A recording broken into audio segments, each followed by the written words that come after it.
살아계신 하나님, 우리에게 하나님께서 대면 비대면으로 언택트의 예배 기도 수련회를 함께 할 수 있도록 특별히 이 시간에 우리 진고동부가 하나님 앞에 우리가 함께 소유하고 붙들어야 될 우리에게 주시는 은혜들을 기억하며 주님을 배나갑니다. 비록 하나님 우리가 지금 비대면으로 대하지만 우리에게 주시는 주님의 메시지 앞에 우리가 교회에 대하여 우리의 신앙에 대하여 더 깊이 고민하고 생각할 수 있는 은혜를 주시기를 기도합니다. 하나님 우리 교수님 붙들어 주시고 하나님 함께하여 주옵소서. 예수님 이름으로 기도합니다. 아멘. 아멘. 안녕하세요. 그, 안녕하십니까. 안녕하세요. 제가 전에 남부교회는 한번 대구에 교회를 방문했던 적이 있는데, 그때 같이 했던 친구들이 있는지 잘 모르겠습니다. 그때 친구들은 지금 한 고등학생이 됐을 거라 생각했는데, 그때 중등부에, 비전 트릭 가는 친구들하고 같이, 강의를 했던 기억이 납니다. 그래서 남부교회는 저한테 있어서, 그러니까 그렇게 낯설게 느껴지지는 않습니다. 오늘 그러니까 저는 낯설게 안 느껴지는데 여러분들은 지금 제가 굉장히 낯설 거라 생각이 드는데 오늘 조금은 저희가 마음을 열어두고 서로 교회에 대해서 그리고 내가 참된 그리스도인이라는 것이 어떤 것인지에 대해서 한번 생각해보는 시간이 됐으면 좋겠다라는 생각이 듭니다. 지금 보시는 것처럼 코로나19 어떻게 보면은 1년 전에 지금 이 코로나로 인해서 전 세계가 진짜 멘붕이라고 여러분도 그런 말 많이 쓰던데 멘붕. 지금 사실 멘붕에 빠졌죠. 그죠? 그래서 이 시기가 사실은 이렇게 오래 갈 거라고 어느 누구도 생각하지 못했었는데 이 시기가 1년이라는 시간을 갖다가 우리가 이 시기를 거치게 되니까 어떤 의미에서 보게 되면은 어떻게 보면 우리는 마스크 쓰는 게 이제 일상화가 되고 우리의 삶의 모습들이 이렇게 변화가는 것을 우리 스스로가 느끼게 되고 그리고 그 변화에 우리가 익숙해지는 것을 느끼게 됩니다. 지금 보시는 것처럼 우리는 코로나라고 하는 것을 통해 가지고 사실 우리가 살아있다라고 하게 되는 거 그러니까 사실 살아있다라고 하게 되는 그 느낌을 병이 걸렸거나 내가 정말 어 병에 걸려 가지고 내가 살아있는 것에 대해서 고민하게 되고 건강에 대해서 고민하게 되는 경우가 아닌 이상에는 우리가 살아있다라는 것에 대해서 감사함을 잊고 살아가는 게 보통인데 우리가 코로나19를 통해 가지고 우리가 살아있다라고 하게 되는 것이 어떤 것인지 그것에 대해서 우리가 조금 많이 생각하게 되지 않았나라는 생각이 듭니다. 정말 그리스도인으로서 살아간다는 게 뭔지 정말 이 코로나19라는 것을 갖다가 비유하게 된다 그러면 지금 이렇게 사막을 걸어가는 그런 기분일 텐데요. 이 사막을 걸어가는 가운데서도 사람들이 이 사막을 걸어가게끔 하는 힘이 무엇일까라고 했을 때 저는 개인적으로 그런 생각 들더라고요. 사막에는 오아시스가 있기 때문에. 그러니까 지금 이 사막을 보게 되면은 그 오아시스가 눈에 보이지 않지만 사람들은 그 사막에도 오아시스가 있다라는 것을 누구든지 다 알고 있다라는 거죠. 그렇기 때문에 '이 사막을 걸어가는 것은 아닐까.' 그런 생각이 들었습니다.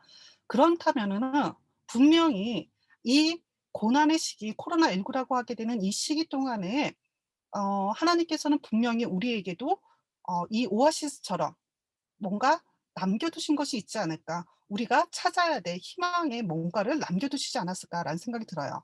그 생각이 딱 드는 지점에서 떠오르는 성경 말씀이 있는데 하나님께서는 언제나 그루터기를 남겨 두시죠. 그 구루터기, 그 구루터기가 분명히 하나님께서 우리에게 주시는 메시지가 아닐까라는 생각이 들고요. 그 하나님의 시간에서 그 구루터기를 찾아내는 거, 그 구루터기를 찾아서 그리스도인으로서 교회를 바로 세워 나가는 것이 지금 우리에게 그리스도인에게 주어진 과제가 아닐까 그런 생각이 들었습니다. 지금 우리는 이 코로나라고 하게 되는 것을 통해서 언택트 문화라고 하게 되는 지금 문화의 변화가 일어나고 있는 것을 우리는 실감하게 되죠. 여러분들하고 제가 옛 공간이 달리 있음에도 불구하고 서로 이렇게 만나서 얼굴을 볼 수가 있고 강의를 나눌 수 있다라고 하게 되는 거. 바로 이 언택트 문화가 우리에게 준 문명이 준 우리에게 변화가 아닌가라는 생각이 듭니다. 근데 사실 이 언택트 문화라고 하게 되는 것은 코로나19 이전에도 있었어요.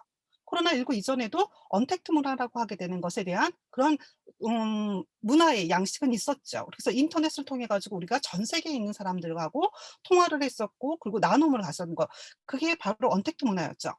그리고 택배를 통해 가지고 집안에서도 시장에 예 모든 것들을 사볼 수 있었던 그런 것들도 다 이 언택트 문화의 흔적들이라 볼 수 있는데요.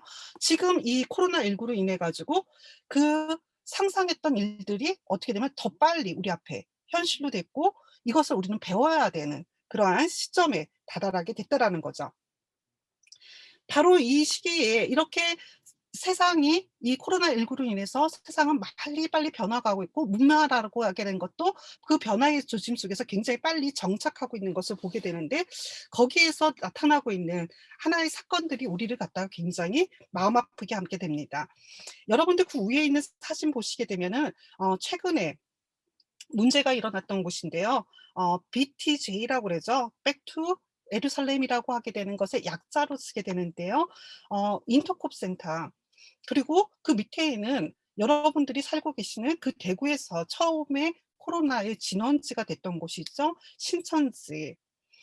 그러니까 사실 코로나가 진원지가 될 수 있다라고 하게 되는 거 어디든지 다 지금 진원지가 될 수 있습니다.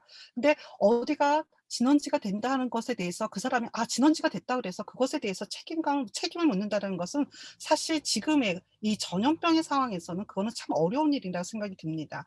근데 이제 사회가 교회에 아쉽다라고 하게 되는 비판하게 되는 지점들을 쪼끔 들여다보니까 그거는 바로 뭐였냐면 이들 가운데에 지금 인터콕 같은 경우에는 이 코로나19 음모론까지 제기가 되고 있고 그리고 신천지나 이 인터콕에서 분명히 그 진원지임에도 불구하고 검사를 받지 않는 사람들 그리고 숨어 있는 사람들이 있다라는 것이 사회의 사람들을 하여금 교회에 대해서 실망을 하게 되고 그리고 그 비판의 소리를 높이게 되는 것은 아닌가라는 생각이 듭니다.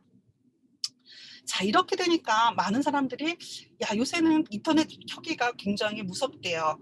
왜 그러냐니까 인터넷을 켜고 그리고 신문을 쪼끔이라도 들여다보게 되면은 기독교는 에 대한 비판은 너무 수위가 높다라는 거죠. 정말 그리스도인이라는 것이 어떻게 살아가야 되는지에 대해서는 정말 한번 우리가 진지하게 고민해야 되지 않을까 그런 생각이 드는 때입니다. 그래서 오늘 어 어쩌면 굉장히 시의적절하게 지금 이 주제가 나온 것이 아닐까라 생각합니다. 좋은 교회는 존재 어떤 교회고 그리고 좋은 신자는 어떤 신자인가. 우리가 여러분들이 다니는 남부교회 그리고 이 한국에 있는 교회들 수많은 교회들이 존재하는데 그 교회들 가운데 지금 신천지라든지 그다음에 인터콥이라든지 그런 단체들은 정말 좋은 교회인가?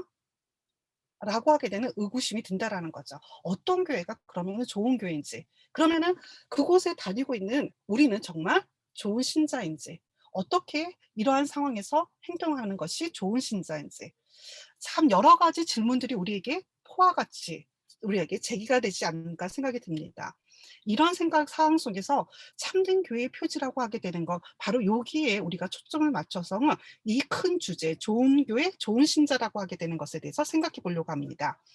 그래서 세 가지의 주제를 가지고 저희가 조금 나누게 될 텐데요. 첫 번째는 좋은 교회라고 하게 되는 것을 갖다가 그 교회라는 것이 어떤 것인지 교회의 본질이 무엇인지를 알아야지 그래야지 좋은 교회인지 아니면 나쁜 교회인지를 판단할 수 있잖아요. 그래서 웨스터민스터 대요리 문답, 소요리 문답 그다음에 웨스터민스터 신앙 고백서를 중심으로 해서 이 교회의 정의가 어떻게 내려지고 있는지 거기에 대해서 좀 생각해 보려고 합니다. 그리고 그 웨스터민스터 신앙 고백서 대요리 문답, 소요리 문답에서 이 교회의 참된 표지, 그 참된 표지를 무엇으로 잡고 있는지 그 표지를 우리가 한번 살펴보고요. 그래서 그 가운데 구원의 방편으로 교회의 표지를 무엇으로 삼고 있는지 살펴본 다음에 그 구원의 방편이 실제 우리에게 신자들에게 어떻게 영향력을 끼치게 되는지 그 신자들에게 이 구원의 방편들을 어떻게 받아들여야지 우리가 그것을 효력을 발휘할 수 있게 되는지 그것을 생각하면서 참된 믿음 그러니까 유효한 부르심이라고 웨스터민스터에는 되어 있는데 그 참된 믿음에 대해서 한번 생각해 봤으면 좋겠다는 생각이 듭니다. 자 그러면은 교회란 무엇일까? 그 웨스터민스터에 보시게 되면은요. 여러분들이 보시는 것처럼 웨스터민스터 신앙 고백서 25장 1 절서부터 2 절까지 보시게 되면 교회를 보이는 교회, 보이지 않는 교회 이를 둘로 구분해 놨어요. 그러니까 그래서 대우리분답에 또 동일하게 교회에 대해서 설명하면서 눈에 보이는 교회, 그래서 유형교회라는 표현, 그러니까 한자로 하게 되면 유형교회라고 표현하고, 그다음에 보이지 않는 교회라고 그래서 무형교회, 그래서 유형교회와 무형교회를 이 둘로 구분하고 있죠. 지금 보이지 않는 교회라고 하게 되면은 택한 백성의, 그러니까 하나님이 택한 백성의 전체 수요를 갖다가 보이지 않는 교회다라고 정의를 내리고 있고요. 그리고 보이는 교회는 어느 한 민족에 국한되지 않고 전 세계에 퍼져 있는 사람들, 예수 그리스도를 중심으로서 모이는 교회를 보이는 교회라고 합니다. 근데 여기서 하나의 질문이 생겨요. 왜 보이는 교회, 그다음에 보이지 않는 교회를 구분했냐는 거죠. 웨스트민스터 신앙고백서, 그리고 대우리문답, 소요리문답에서 이렇게 보이는 교회와 보이지 않는 교회를 구분하는 이유는 과연 무엇일까? 왜 그럴까? 여러분들은 왜 그럴 거라 생각이 들으세요? 그러니까 왜 웨스트민스터에서는 보이는 교회하고 보이지 않는 교회, 이를 구분하고 있었을까? 이러한 질문들을 이해하기 위해서는요, 왜라는 것에 대한 질문은 굉장히 좋다고 생각을 합니다. 분명히 그 이유가 분명히 있게 되는데, 이 왜라는 것에 대한 질문에 답을 찾아가는 것은요, 분명히 이때의 이 웨스트민스터 신앙교육서, 우리의 교회의 역사 속에서 분명히 하나님께서 원하시는 그 무언가가 존재한다라는 거죠. 그게 역사를 통해서 우리에게 주어지게 되는 것들을 우리가 스스로 찾아서 역사의 답을 찾아가는 과정 속에서 그 왜에 대한 답을 찾을 수가 있는데요. 지금 보시는 것처럼 이 보이는 교회하고 보이지 않는 교회를 구분하게 됐을 때에는 보이는 교회가 완전하지 않는 모습이었다라는 거죠. 분명히 뭔가 결함이 있었다라는 거죠. 온전하지 모습은 아니라는 거예요. 그 안에 구성원으로 있는 인간이 온전하지 않기 때문에 우리가 그냥 쉽게 생각할 수 있을 거라 생각이 들어요. 그래서 이 보이는 교회를 정의를 내리게 될 때 보이는 교회를 대우리문답에서 62문에 뭐라고 돼 있냐면, 보이는 교회는 참 종교를 고백하는 세계의 모든 시대와 장소에 있는 모든 사람과 그들의 자녀로 구성된 단체이다. 이렇게 정의를 내렸어요. 그래서 보이는 교회는 지금 현재 우리가 살고 있는 전 우주에 전 지구에 다 퍼져 있는, 전 세계에 퍼져 있는 모든 교회, 그러니까 한국, 미국, 유럽, 아프리카 어디든지 다 퍼져 있는 그 교회들, 그렇게 눈에 보이는 교회들이 지금 보이는 교회죠. 근데 여기 보시게 되면은요, 음 이 교회가 모든 시대예요. 모든 시대라고 얘기하게 되는 것은 지금 우리가 살고 있는 지금 현재에 보이는 교회뿐만 아니라 그 역사 속에서 흘러오게 되는, 역사 속에서 우리가 전통으로 받아서 지금 우리의 삶 속에서 교회의 형식이 나타나는 그 모습, 그거 안에서도 바로 이 보이는 교회의 모습이 있다라는 거죠. 지금 여기가 이게 중요한 포인트가 될 거라고 생각이 들고요. 두 번째 좀 포인트로 좀 주목하셔야 될 것은, 여기 보시게 되면은 참 종교라고 번역을 해 놨어요. 그러니까 영어에서 보게 되면 릴리전이라고 하게 되는 것을 갖다가 번역을 한 건데요. 그 릴리전이라고 얘기하게 되는, 종교라고 얘기하게 되는 이 표현 자체가 우리가 종교하게 되면 지금은 뭐 불교, 힌두교, 그다음에 뭐 무교, 이런 쪽의 종교들, 그런 것들이 이 종교에 들어가게 되는 거죠. 그러니까 종교라고 얘기하게 되는 것은 자신들이 가지고 있는 믿음의 체계가 있고, 그 안에 이게 단체들이 형성되어 있고, 이런 외적으로 보이는 것들이 있는 것을 우리는 종교라고 하죠. 근데 이 종교개혁 때 시대, 그러니까 16세기, 17세기, 16세기, 17세기에 종교라고 하게 되는 이 말의 의미에는요, 하나님과 우리 사이의 관계성을 갖다가 이야기하는 경우가 굉장히 많습니다. 그러니까 종교라고 하게 되는 것은 어떤 의미냐면, 하나님 앞에 내가 두려움을 가지고 나아가는 그 마음의 상태.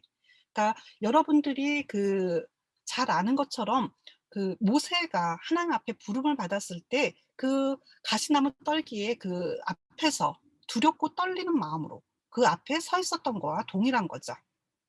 그래서 이 참 종교를 고백한다라고 하는 것은 하나님 앞에서 나의 신앙과 나의 신앙을, 참된 신앙을 고백하는, 그 고백하는 즉 집합체, 그 집단을 갖다가 교회라고 정의를 내리게 되는 거죠. 그렇기 때문에 이 보이는 교회라고 하게 되는 것은 단순히 지금 현재 이 시간을만을 의미하는 것이 아니라 과거에서 우리에게 전해 주는 전통의 흐름이, 전통의 전수가 그 의미를 가지고 있고, 또한 지금의 이 시기, 이 시대에 한국이라는 한 장소만이 아니라 전 세계를 다 아우르는 그 보이는 교회를 갖다가 이야기하고 있다라는 거죠. 그렇기 때문에 교회의 사명은 과거에 우리에게 신앙의 선배들이 우리에게 전달해 준 그 믿음의 전수와, 그리고 또 우리에게 책임이 있는데, 그거는 뭐냐면 우리가 받은 그 신앙을 어떻게 해야 되냐면 바로 그 우리의 자녀들에게, 우리의 후손들에게 전해 줘야 된다라고 하게 되는 임무가 이 보이는 교회 정의 안에 내포되어 있음을 우리가 보게 됩니다. 이 보이는 교회, 그런데 이 교회는, 보이는 교회들이 지금 아까 전에 보신 것처럼 보이지 않는 교회가 있고 보이는 교회가 있는데, 그것을 구분했던 것은 이 보이는 교회가 온전한 모습을 가지고 오지 못하다고 그랬는데 왜 우리는 교회를 가야 되냐, 이 보이는 교회에 가야 되는 이유가 뭐냐라고 질문을 할 수 있을 것 같아요. 지금 이 보시게 되면은 보이는 교회가 가지고 있는 특권이 있는데, 그리고 우리가 교회에 가야 되는 그 이유가 있는데, 그 이유를 게으리 문답에서는 다음과 같이 설명합니다. 보이는 교회가 갖는 특권은 하나님의 특별한 보호와 관리 밑에 있는 것과 모든 적의 반항에도 불구하고 모든 시대에 있어 보호를 받으며 보존되는 것들이다. 그래서 이 우리가 보이는 교회에 가야 되는 그 이유는 하나님의 특별한 보호를 하시는데, 그 특별한 보호를 어디를 통해서 하고 계시냐면 지금 이 보이는 교회를 통해서 하나님의 특별한 보호가 이루어진다라는 거예요. 그래서 우리가 이 보호가 외부에서 적들의 반항이 있었음에도 불구하고 하나님께서는 교회를 통해서 과거로부터 지금에 전수되어 있는 그 무언가가 진리를 가지고 전수를 시켜줬었고, 그리고 그걸 보호하셔서 또 우리 후손에게도 전달하고자 하신다라는 거죠. 바로 교회를 통해서. 그렇기 때문에 이 교회가 가지고 있는 가장 중요한 것은 하나님의 특별한 보호 아래 있다라는 거. 그래서 하나님의 특별한 보호 아래 있기 위해서 우리는 교회에 와 있어야 된다라는 거죠. 교회의 지체로서 우리를 부르셨다라는 거죠. 그래서 교회의 지체로 우리를 불렀다라고 얘기하게 되는 거, 그 지체로 부르심이라고 하게 되는 것의 의미에 중요한 것은 바로 이겁니다. 여러분들이 보시게 되면은 성도의 교통과 구원의 방편과 복음의 역사라고 하는 거죠. 지금 우리가 사도신경을 교회에서 예배를 드릴 때 우리가 사도신경으로 성도의 교통이라고 하게 되는 것을 우리의 신앙으로 고백을 합니다. 그렇게 그 고통과 그다음에 구원의 방편, 그리고 그 구원의 방편이 교회 안에서 복음의 역사를 통해서 우리를 은혜에 초청하고 있다라는 거죠. 그래서 교회의 모든 회원들은 예수 그리스도를 믿으면 구원을 얻고, 그리고 예수 그리스도를 통해서 어느 한 사람도 벌하지 않겠다라고 하게 되는 그 증언을, 그 예수 그리스도에 의한 은혜의 초청을 누리는 곳이 바로 교회인 거죠. 그래서 구원의 방편이라고 하게 되는 것이 보이는 교회가 가지고 있는 그 외적인 표지가 됩니다. 이 구원의 표지를 웨스터민스터 소요리 문답에서는 지금 세 가지를 이야기하고 있는데요. 소요리 문답 88문에 보시게 되면 다음과 같이 돼 있어요. 그리스도께서 우리에게 구원의 유익을 전하시려고 나타내는 보통의 방법은 무엇인가요? 우리에게 구원의 유익을 나타내시려고 교회가 가지고 있는 구원의 방편을 갖다가 나타내 주시는데, 그 세 가지로 우리에게 이게 가르쳐 주고 계십니다. 그리스도께서 우리에게 구원의 유익을 전하시려고 나타내는 보통의 방법은 그의 규례인데, 특별히 하나님의 말씀, 그다음에 성례, 그리고 기도. 그러니까 이 세 가지가 하나님께서 택하신 자들에게 효력이 있게끔 해서 믿음을 주어서 구원의 자리로 인도하는 그런 특별한 방법이라는 거죠. 그래서 여러분들이 이 교회가 정말 참된 교회인지 참된 교회가 아닌지를 알 수 있는 것은 바로 이 하나님의 말씀과 그다음에 성례와 이 기도라고 하게 되는 이 세 가지, 이 세 가지가 중요한 표지로 등장하는 것을 가르쳐 주고 있는 것을 보게 됩니다. 그러면은 이 시점에서 조금 의문이 생겨요. 왜 교회가 하나님의 말씀인 것은 분명히 이해가 될 것 같아요. 하나님 말씀이 정말 참된 교회의 표지가 된다라고 하게 되는 것에 대해서는 다들 이해가 될 것 같고, 근데 왜 성례가 그러면 교회의 참된 표지인지, 그리고 기도가 왜 참된 표지인지에 대해서 의문이 들 수도 있을 거라 생각이 듭니다. 그러고 나면 또다시 또 의문이 생기는 것 중에 하나면, 그러면은 하나님 말씀이 전해지고 성례가 이루어지게 되는 바로 그곳에, 그러면 이런 사람들만 모이면 하나님 말씀에서 성례가 기도에만 이루어지게 되면 모든 곳이 다 그러면 교회인지, 이런 것에 대한 의문이 생길 거라 생각이 드는데요. 이 시점에서 제가 여러분들에게 하나 역사의 이야기를 조금 들려드리고자 합니다. 지금 보신 것처럼 교회 표지는 세 가지를 지금 이야기하고 있는데, 말씀 선포, 그다음에 성례, 기도. 이제 우리가 아시는 것처럼 성례에는 두 가지가 있는데요. 그 두 가지가 성찬하고 세례가 거기에 해당되죠. 이 참된 표지로 이 세 가지가 등장하게 되는 것에 있어서 그 역사적인 배경을 이해한다 그러면, 여러분들은 왜 우리의 신앙의 선배들이 이 교회, 참된 교회 표지로 이것을 우리에게 전해 줬는지, 그것을 이해할 수 있지 않을까 생각이 듭니다. 지금 여기 보시는 것이 어디냐면은요. 여러분들이 잘 아시는 어 종교개혁이 태동하게 되는 그 비텐베르크예요. 여러분이 종교개혁하게 되면 떠오르시는 분이 한 분 있을 텐데, 그 종교개혁하게 되면 어 루터가 가장 먼저 떠오를 거라 생각이 듭니다. 그 루터를 보시게 되면은, 이 루터가 종교개혁을 일으키게 되고, 그 종교개혁을 일으켰던 곳은 사실 지금의 독일에 가서 보시게 되면은 이 비텐베르크라는 도시는 자체가 굉장히 작은 곳이에요. 그렇게 큰 도시가 아니에요. 근데 그 도시에서 바로 지금 우리가 로마 카톨릭으로부터 참된 교회를 향해서, 참된 믿음을 향해서 저항이 일어났고, 그리고 참된 교회를 향해서 나아가는 하나의 커다란 물줄기, 그 물줄기를 형성했다라고 하게 되는 것을 보면, 정말 하나님께서 간섭하셔서 이것을 이끌어 가시지 않으셨다면 정말 이런 일은 일어나지 않겠구나라는 것을 실감할 수 있을 거라 생각이 듭니다.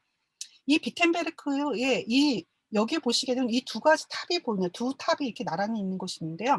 비텐베르크에 가시게 되면 바로 이 교회가 루터가 심호했던, 그러니까 말씀을 선포하고 목양을 했던 교회가 바로 이 교회입니다. 우리가 독일어로 얘기하게 되면 슈타트키리에라고 하는데요. 슈타트라고 얘기하는 것은 바로 시라고 하게 되면서 보통은 시교회라고 하게 되는데, 이 독일의 도시들을 보시게 되면 도시들의 교회들이 거의 대부분 두 개의 교회가 같이 공존해 있어요. 그러니까 이렇게 시민들을 위한 교회가 있고, 그러니까 평민들을 위한 교회가 있고, 또 하나의 교회가 있는데 또 하나의 교회는 귀족들을 위한 교회가 있어요. 여기도 마찬가지로 이렇게 슈타트키리히에는 피텐베르크에 살고 있는 그 주에 살고 있는 사람들을, 평민들을 위한 교회죠. 이 교회에 가시게 되면 이 교회에서 여러분들이 하나 교회 안에 보시게 되면 바로 이 교회의 모습인데요. 이 교회에 보시면 저 앞에 제단이 있고, 그 제단 바로 보시게 되면은 하나의 뭐랄까 제단화라고 보통 이야기하거든요. 그 제단화가 그 앞에 있습니다. 그 제단화를 보시게 되면 네 폭의 그림이 있는데요. 그 네 폭의 그림을 조금 가까이에서 보시게 되면 이렇게 네 개의 그림이 있어요. 이 그림 네 개의 그림이 이렇게 있는데, 지금 보시게 되면 여러분들이 쉽게 이 네 개의 그림들을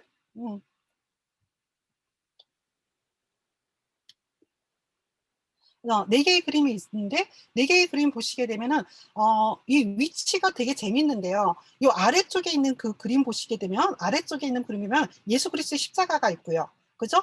예수 그리스도의 십자가가 밑에서 받치고 있고, 그 위에 지금 세 개가 나란히 있는데, 그 세 개를 보시게 되면 바로 왼쪽 보시는 화면에서 왼쪽을 보시게 되면 커다랗게 되어 있는 원형으로 되어 있는 그 원형이 보일 거예요. 그게 세례할 때 물이 담겨져 있거든요. 세례반이에요. 세례반인데 이게 교회에 크게 큰 곳에서 이제 세례가 이루어지게 되는데, 바로 유아 세례가 이루어지고 있는 모습을 그림으로 나타냈어요. 그리고 가운데에 보시게 되면은 가운데에 지금 원탁에 사람들이 모여 있고, 지금 그 원탁의 왼쪽에 있는 사람이 보시게 되면 예수님이 있죠. 그래서 바로 성찬이 이루어지게 되는 모습을 보게 됩니다. 그리고 왼쪽에 보시게 되면 그러니까 오른쪽에 보시게 되면은 조금 이상한 모습이 하나 보이게 되는데, 한 사람이 앉아, 그러니까 무릎을 꿇고 있고, 그리고 그 사람 위에 손을 얹고 있는 모습이 보이죠. 지금 이렇게 보시게 되면은 이 예수 그리스도의 십자가라고 하게 되는 것을 밑에 이게 그 기반으로 깔고 있고, 그 위에 지금 세례, 그다음에 성찬, 그리고 죄사함이라고 하게는 참회라고 하게 되는 것이 그 위에 세 폭의 그림이 있는 것을 보게 됩니다. 바로 이 그림이요. 종교개혁 당시에 루터가 주장하는 교회 개혁에 있어서의 핵심을 로마 카톨릭에 대항해서 교회가 주장하는 내용들을 이 재단화의 그림으로 나타낸 거예요. 나타내고 있는 이 그림들의 내용들을 한번 자세히 좀 살펴보려고 합니다. 지금 보시는 것처럼 그 밑에 있었던 그 그림이에요. 그 그림 보시게 되면, 이 그림의 오른쪽에 보시게 되면 바로 이 설교단이거든요. 그러니까 이때 당시에는 지금처럼 마이크 시설이 잘 돼 있지 않아 가지고, 마이크 시설이 잘 안 돼 있어서 약간 그 말씀을 전하는 이 재단, 그 말씀을 전하는 곳이 약간 위에, 그러니까 우리라면 2층까지는 아니지만 1.5층 조금 위에 있어요. 그래서 그 위에서 아래로 말씀을 전하도록 그렇게 되어 있는데요. 그 말씀을 전하는 그곳을 보시게 되면 이 루터의 모습이 되게 독특한 게 뭐냐면, 한쪽에는 성경 말씀 위에 손을 얹어 놓고 있고, 그리고 한 손으로 가르치고 있죠. 가르치고 있는 모습을 보시면 바로 예수 그리스도의 십자가를 가르치고 있어요. 그 말은 이 성경 말씀에 가르치는 가장 핵심적인 그 핵심적인 그 복음의 내용이 바로 뭐였냐면 예수 그리스도의 십자가의 사건이라고 하는 거죠. 예수 그리스도의 십자가가 바로 말씀이 전하는 바로 핵심의 내용이고, 그것을 지금 바로 맞은편에 있는 성도들에게 선포하고 있는 모습인 거죠. 그러니까 우리가 교회에서 하나님의 말씀이 선포되는 그 핵심의 내용은 바로 뭐냐면 예수 그리스도의 십자가고, 그 예수 그리스도의 십자가가 바로 하나님의 말씀의 핵심적인 내용이라는 것을 알려주고 있죠. 그래서 교회 안에서는 바로 예수 그리스도의 십자가의 말씀, 그 하나님 말씀이 선포되어져야 됩니다. 참된 교회는 예수 그리스도의 십자가가 선포되고, 그 예수 그리스도께서 왜 우리 이 땅에 오셨고, 그리고 예수 그리스도의 십자가에서 고난을 당하시는 이유가 무엇이고, 그리고 하나님께서는 왜 그러니까 하나님께서는 하나님의 자신의 아들인 예수 그리스도를 이 땅에 보내셔서 십자가에 달려 돌아가시게끔 하고, 그리고 그를 부활시켜서 하늘로 다시 승천하게 하게끔 하는 그 구원의 역사를 이루어 가시는 이유가 무엇인지를 그것을 우리는 성경을 통해서 배워야 되고, 그것이 핵심이라는 것을 다시금 알려주죠. 그래서 하나님의 말씀, 참된 교회의 지표로서 하나님의 말씀이라고 얘기하게 되는 것은 바로 예수 그리스도의 십자가가 선포돼야 된다는 것이 중요한 표지로 자리매김한다는 거죠. 이런 토대 위에서 지금 보시는 것처럼 성찬이 이루어지게 되죠. 지금 이 성찬의 모습을 보시게 되면은요, 여러분들 여기 보시게 되면은 잘 모르더라도 누가 누군지 잘 모르더라도 지금 왼쪽에 계시는 분이 예수님이라는 것은 여러분들이 충분히 아실 거라 생각이 들어요. 그래서 그 예수님 품 안에 있는 제자는 누굴 거라 생각이 드세요? 그러니까 이 품 안에 있는 제자는, 그러니까 이 그림을 보면서 많은 분들이 상상하기는 예수님께서 정말 사랑했던 요한일 거라 생각을 하고요. 그리고 같이 식탁을 누리고 있는데 발을 한쪽을 밖으로 빼고 있는 사람이 있어요. 그 발을 빼고 있는 사람을 봤을 때, 이 사람은 가룟 유다일 것이죠. 그렇죠? 그 옆에 보게 되면 돈주머니가 여러분들 눈에 보일 거예요. 지금 여기 보시게 되면은 돈주머니가 있죠. 그래서 여기에 성찬이 가지고 있는 그 의미에서 가장 중요한 것은요, 지금 루터일 것으로 보이는 사람이 지금 등을 돌리고서 바로 성도들에게 포도주를 나눠주고 있는 거죠. 이 포도주에 나눠준다라는 거, 우리가 지금은 여러분들이 아직 그 세례를 받지 못해서 성찬에 참여하지 못한 친구들도 있고, 그리고 지금 세례를 받고 입교를 해서 성찬에 참여하는 친구들도 있을 텐데요. 성찬에 참여할 때 우리가 그 예수 그리스도의 피로, 그리고 예수 그리스도의 몸으로서의 그 떡과 그다음에 포도주를 받는다라고 얘기하는 거, 사실 이거는 중세에서는 생각도 못했던 일이에요. 그러니까 이때 당시에는 이 피가, 예수 그리스도의 피가 정말 예수님의 피라고 생각을 했거든요. 그래서 예수님의 피가 정말 피라고 생각을 했기 때문에 이들은 이 피를 를 잘못 전달하다가 잘못해서 바닥에 떨어뜨리는 일이 있어서는 안 된다고 생각했기 때문에 절대 성도들에게 이 잔을 넘기지 않았어요. 근데 종교개혁, 루터의 종교개혁이 우리에게 준 신앙의 유산은 바로 우리가 그것을 받을 수 있도록 우리에게 그 잔을 넘겨줬다라는 거죠. 여러분이 성찬에 참여할 때 내가 내 손으로 그 잔을 받는다라는 거, 예수 그리스도의 피를 받는다라고 하게 되는 것은 우리의 신앙의 선배가 그 로마 카톨릭에 대항해서 우리에게 참된 의미를 전달해 준 거라는 거, 그것을 생각한다 그러면 이 성찬 때 우리가 떡을 받고 내 손으로 떡을 받고 그 잔을 받는다라는 의미가 얼마나 큰 의미인지를 여러분들이 느끼실 수 있을 거라 생각이 듭니다. 지금 이처럼 이 성도들에게 자신의 예수 그리스도의 잔을 갖다가 건네주는 것이 바로 이 종교개혁 루터가 우리에게 준 유산인 거죠. 지금 보시는 것처럼 이 유아 세례가 이루어지게 되는 것, 그 유아 세례가 이루어지게 되는 모습이 지금 교회의 표지로서 얘기합니다. 지금 보신 것처럼 교회의 표지로서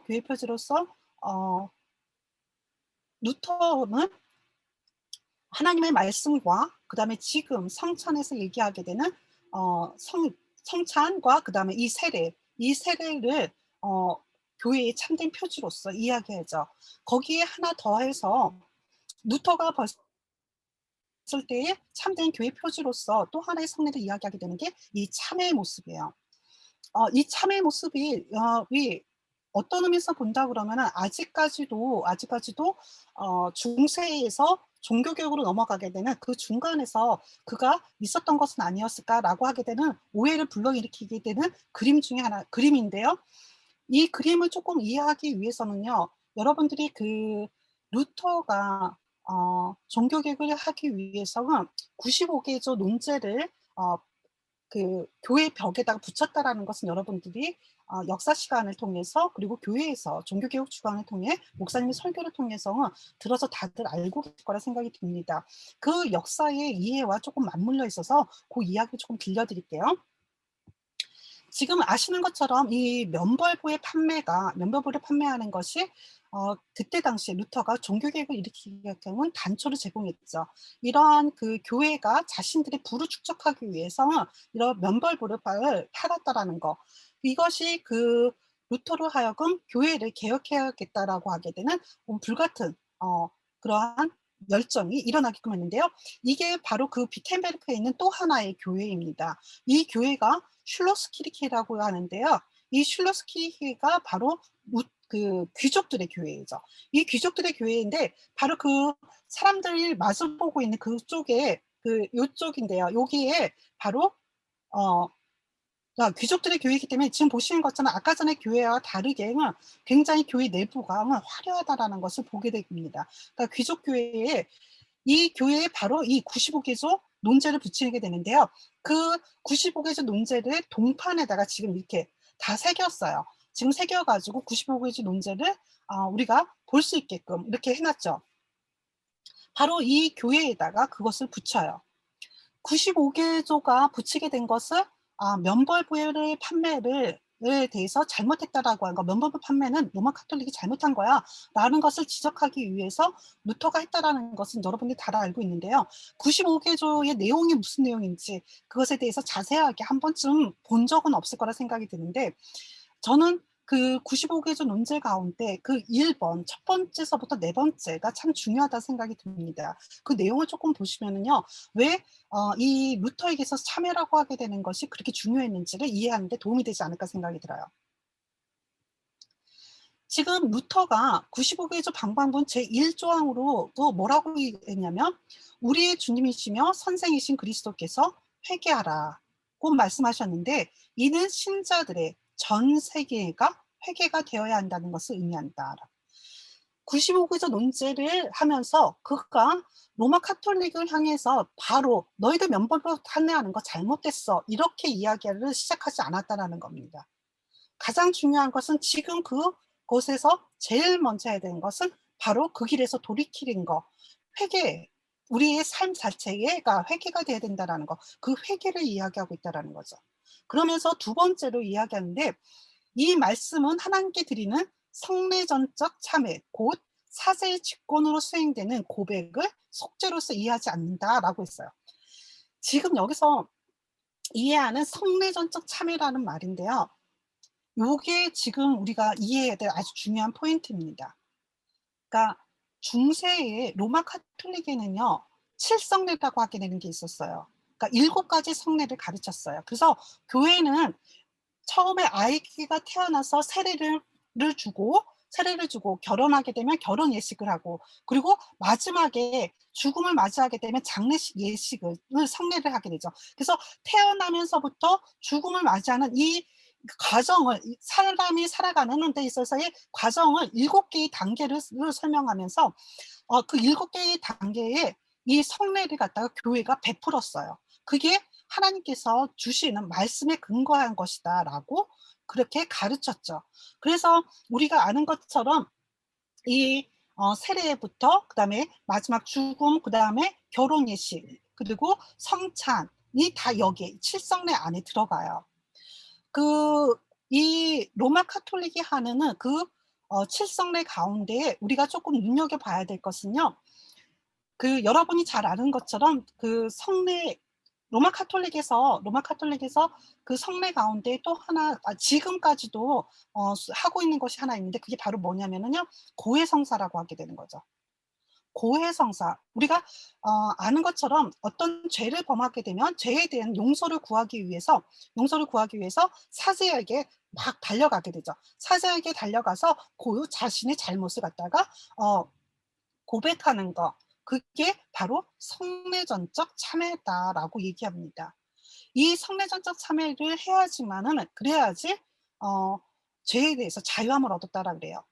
중세 시대 때는 이 성례전적 참회가 어떻게 이루어졌냐면, 어 내가 잘못을 하게 되면 사제한테 가요. 사제한테 가서 "아, 내가 잘못했습니다. 내가 이것을 한 것은 잘못한 겁니다." 죄를 갖다 고해요. 그래서 "내가 뭐 거짓말을 했습니다." 아니면 "내가 저기 이웃의 물건을 내가 훔쳤습니다." 이것을 고백을 하게 되면은 사제가 그것을 듣고 그 죄의 뭐랄까, 죄의 경중에 따라 가지고 "당신은 한 5일 동안 금식하면서 기도했으면 좋겠습니다." 또는 죄가 큰 경우에는 "당신은 예루살렘으로 가서 성지 순례를 했으면 좋겠습니다." 이렇게 그 죄의 경중에 따라 가지고 그 죄의 벌에를 해할 수 있는 그것을 갖다가 보석을 갖다가 제안을 하죠. 그러면 성도들은 그것을 듣고 그 주변에 가서 그것을 하고 난 다음에 다시금 사제한테 다시 와요. 사제한테 다시 와서 내가 지금 사제가 이야기한 대로 내가 그것을 다 행했습니다."라고 고해요. 고하고 나면은 사제가 그러면은 하나님께서 당신의 죄를 사하셨습니다."라고 사죄 선언을 해 주게 되죠. 이게 사제의 직권으로 수행되는 바로 속죄의 행위입니다. 이 속죄의 행위가 중세 시대 때는 굉장히 중요했어요. 중세 시대에 굉장히 중요했을 뿐만 아니라 이 사제의 행위가 사람들에게는 그 행위를 받는 것이 굉장히 삶에 있어서 위로가 되고, 그들의 마지막 때까지 갈 수 있는 그 벌을 해결할 수 있는 중요한 통로가 됐던 거죠. 그런데 지금 루터는 그런 게 아니라는 거야. 그 칠성례 가운데에 그 고해성사의 성례정적 의미는 아니라는 거예요. 그건 잘못됐다라는 거죠. 그것은 잘못됐고, 그래서 그렇다고 해서 외적으로 나가는 이 회개라는 것은 그러나 이 말씀이 내적인 회개만 그렇다고 해서 내가 내적으로 그러면은 내가 자기를 내가 잘못했습니다. 하나님 앞에서 고백했다. 그것만으로도 또한 그렇지는 않다라는 거예요. 그럴 수는 없다라는 거야. 그래서 회개라고 하게 되는 것은 내적인 회개가 그래서 육신의 정욕을 외적으로 억누르게 됐을 때에 그때 회개가 가치 있는 회개가 된다라는 거죠. 그래서 마지막 제4항에서 뭐라고 그랬냐면은 자기 자신을 미워하는 형벌, 즉 내적 회개는 우리가 하나님의 왕국에 들어갈 때까지 이거는 지속해서 돼야 이거를 된다라고 하는 것을 이야기하는 거죠. 이 감당을 못하죠. 들어갈 때. 지금 그렇기 때문에 이 루터가 지금 그림에서 이야기하게 되는 이때 이 참회의 그림은요. 지금 로마 카톨릭에서 이야기하게 되는 고해 성사를 의미하는 것은 아닙니다. 그렇지만 여러분 루터에게서 가장 중요한 것은 자신의 죄, 그 자신의 죄를 그 고하고 그 자신의 자에 대해서 그때는 대면이 가능하다는 주제로 봤을 때 죄에 대해서 그것을 어 그냥 이거를 다시 한번 1시간 반이 아니라 4시간을 죄에 대해서 이야기하는 것, 자기가 앞으로 나가서 사제에게만 죄에 대해서 참여하는 것이 아니라 우리가 서로 성도들끼리 죄에 대한 참회가 이루어질 수 있어야 되고 그 참회가 이루어지게 되면은 그 이야기를 지금 이 그림을 통해서 하고 있습니다. 그래서 이 루터가 이야기하고 있는 지금 이 이야기의 가장 중요한 표지는 바로 하나님의 말씀, 예수 그리스도의 십자가의 사건이 가지고 있는 하나님의 말씀이 선포되어야 된다는 것과 그다음에 세례와 성찬이라고 하게 되는 그 세례와 성찬이라고 하게 되는 성례가 지금 교회가 가지고 있는 중요한 표지로서의 의미가 있는 거고 지금 고해성사는 로마 카톨릭이 이야기하게 되는 고해성사는 잘못됐다. 그리고 그렇지만 죄에 대한 고백과 그리고 그것에 대한 죄에 대한 사함에 대한 것은 필요하기 때문에 그가 지금 이 그림을 교회에 대한 중요한 역할로서 이야기하고 있는 거죠. 그래서 교회의 역할 가운데에 중요한 것은 우리가 죄를 받도 교회 안에서 죄를 고백하고 그리고 죄에 대한 용서가 이루어지는 곳이 바로 교회라고 하게 되는 것을 이 루터는 이야기하고 싶었던 겁니다. 이러한 그 표지가 이 루터는 그래서 이 이전에 지금 우리가 본 것처럼 교회 안의 모습을 갖다가 새롭게 단장하고 싶어 해요. 그래서 이 루터가 자신이 생각하는 그 종교개혁의 정신에 따라서 교회의 모습을 갖다가 만드는데요. 여기가 바로 그 토로가우라는 도시인데 이 토로가우에 그 루터의 종교개혁 정신에 따라서 교회의 프로테스탄트 교회의 내부를 갖다가 했어요. 좀 교회 내부를 조금 보여드리도록 할게요. 지금 이 교회를 가기 위해서는 이 성 안으로 들어가야 되는데요. 이 성 안을 보시게 되면은 우리가 보는 것처럼 그렇게 십자가의 표시가 확실하게 눈에 들어오지 않아요. 그래서 처음에 제가 이 토로가로 가서 루터가 세운 그 교회를 찾으려고 그러는데 교회를 찾기가 사실은 눈에 보이는 십자가가 보이지 않으니까 찾기가 어려웠는데 이 둘러봐도 그 십자가 표지를 볼 수가 없었어요. 근데 교회가 그 입구가 굉장히 작은 입구로 돼 있고 그곳에 이게 보이게 되면은 여러분들이 지금 보일지 모르겠어요. 십자가 표시가 있긴 있어요. 아주 작게 십자가의 표시가 돼 있고 문도 굉장히 작은 문으로 돼 있습니다. 그래서 교회 안에 들어가는 것이 이렇게 좁은 문으로 들어간다라고 하게 되는 의미가 무엇인지를 한번 생각하게끔 만드는 교회 문이 아닌가라는 생각이 듭니다. 이 교회에 이 문을 통해서 들어가게 되면은요. 지금 보신 것처럼 이게 내부의 모습이에요. 그러니까 지금 이 오른쪽에 보시게 되면은 이 설교단이 있고 그리고 앞에 보시게 되면은 딱 성찬을 할 수 있는 하나님 말씀이 로서의 성경이 하나 위에 단 위에 올라가 있고 그다음에 성찬이 이루어지게 되는 단이 딱 가운데 하나 있게 되죠. 지금 보시는 것처럼 굉장히 단순하게 아주 간단하게는 이 단을 갖다가 만들어 놓고 있어요. 그러니까 옆에 보시게 되면 뭐 성화가 보인다든지 마다면 어떤 조각이라든지 성인의 모습들 그리고 교회의 그를 지키는 성인의 모습이라든지 아니면 성경에 있는 제자들의 모습이 이렇게 조각으로 나타나는 것은 전혀 하나도 교회에 나타나고 있지 않죠. 굉장히 단순하게 하나님 말씀과 그다음에 성찬을 이야기하는 그 단만이 교회에 남아 있는 것을 보게 됩니다.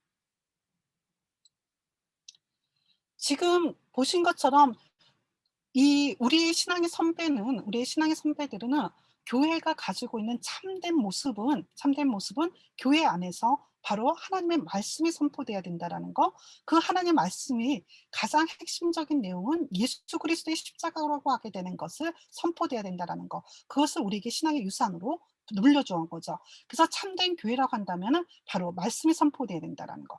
그리고 참된 교회의 모습은 로마 가톨릭의 칠성례가 행해지는 곳이 참된 교회의 모습이 아니라, 성례라고 하는 것은 바로 하나님 말씀에 근거해서 예수 그리스도께서 우리에게 제정해 주신 바로 그것만이 성례로서의 가치가 있다.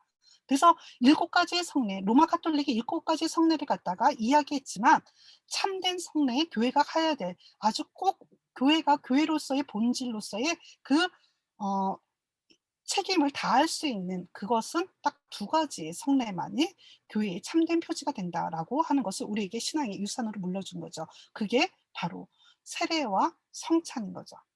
거기에 우리에게 있어서 웨스트민스터 소유리 문답에서 지금 기도라고 하게 되는 거. 그 기도가 하나님께서 우리에게 택하신 자에게 바로 이 성례가 가지고 있는 그 은혜의 초청에 우리가 응답할 수 있도록 하는 바로 그 뭐랄까요? 구원의 방편으로서 기도까지를 우리에게 물려주고 있습니다. 그러면은 이 구원의 방편이 정말 우리에게 효력이 있으려면 어떻게 해야 되는가? 그 어떻게 하는 것을 보게 될 때, 그것의 가장 중요한 것은 참된 믿음이 진짜 참된 복음, 그러니까 예수 그리스도의 십자가의 복음이 전달되고 있는지 아닌지가 참된 교회를 구별하는 데 중요한 지표가 되겠죠. 그리고 또 하나, 그 복음을 정말 교회에 있는 그 지체들이 순수하게 정말 받아들이고 있는지가 중요한 지표가 될 겁니다. 그리고 우리 신앙의 선배들이 그 교회의 지표로서 성례를, 그리고 예배의 참된 모습을 우리에게 전수해 줬는데, 그게 순수하고 시행되고 있는지, 그것을 알 수 있는 게 참된 교회를 구별하는 지표가 되겠죠.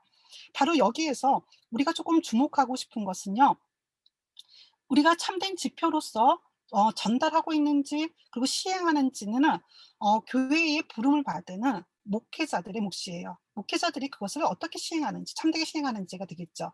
그러면 교회의 성도로서 참된 교회를 만들어가기 위한 우리에게 주어지는 하나의 잣대가 있는데, 그것은 바로 어떻게 우리가 그 복음을 순수하게 받아들이고 있는지 스스로를 점검하는 지표인 거죠. 이 지표가 하이델베르크 소요리 문답을 보시게 되면은요, 89문에 다음과 같이 되어 있습니다. 하나님의 말씀이 어떻게 효력이 되어 우리 구원을 얻게 됩니까?라고 질문하는 것에 지금 대답이 뭐라고 그러냐, 하나님 말씀을 읽는 것과 특히 강설하는 것으로서 하나님의 영이 효력 있는 방법을 삼아 죄인을 반성시켜 회개하게 하시고, 회개하게 하시며 믿음으로 말미암아 거룩함과 위로를 더하셔서 구원에 이르게 하신다라고 되어 있습니다. 그러니까 효력이 되려기 위해서는 하나님께서 성령을 보내주셔서 죄인인 우리의 죄에 대해서 회개하게끔 하게 하시고, 그리고 참된 믿음을 갖게끔 하셔서 구원에 이르도록 하시는 거. 그게 지금 하나님 말씀이 우리에게 효력이 있게끔 한다라는 거죠. 그리고 마찬가지로 주의 성찬에 합당하게 참여하려면 어떻게 해야 하는가라고 했을 때에, 거기 97문에 이렇게 가르치고 있습니다. 주의 성찬에 합당하게 참여하려면 마땅히 주님의 몸을 분별할 줄 아는 것과 주님으로서 양식을 삼는 믿음과 회개와 사랑과 새로 순종함에 대하여 스스로 살필 것이니, 합당하지 않게 참여하면 두렵건대 먹고 마시는 것이 정죄함을 자청함이 될 것이다 라고 가르치고 있습니다. 지금 우리가 본 것처럼은 웨스터민스터 89문과 97문을 97문을 보시게 되면 지금 공통적으로 들어가고 있는 게 있어요. 이 하나님 말씀을 듣고자 그 자리에 나아가는 우리에게 필요로 하는 것이 있다라는 거죠. 그리고 성찬이 정말 합당하게 우리에 참여하기 위해서 우리가 갖춰야 될 것들이 있는데 공통적으로 들어가고 있는 것이 여러분들이 보일 겁니다. 공통적으로 들어가는 것이 바로 뭐가 보이시죠? 지금 회개, 그죠?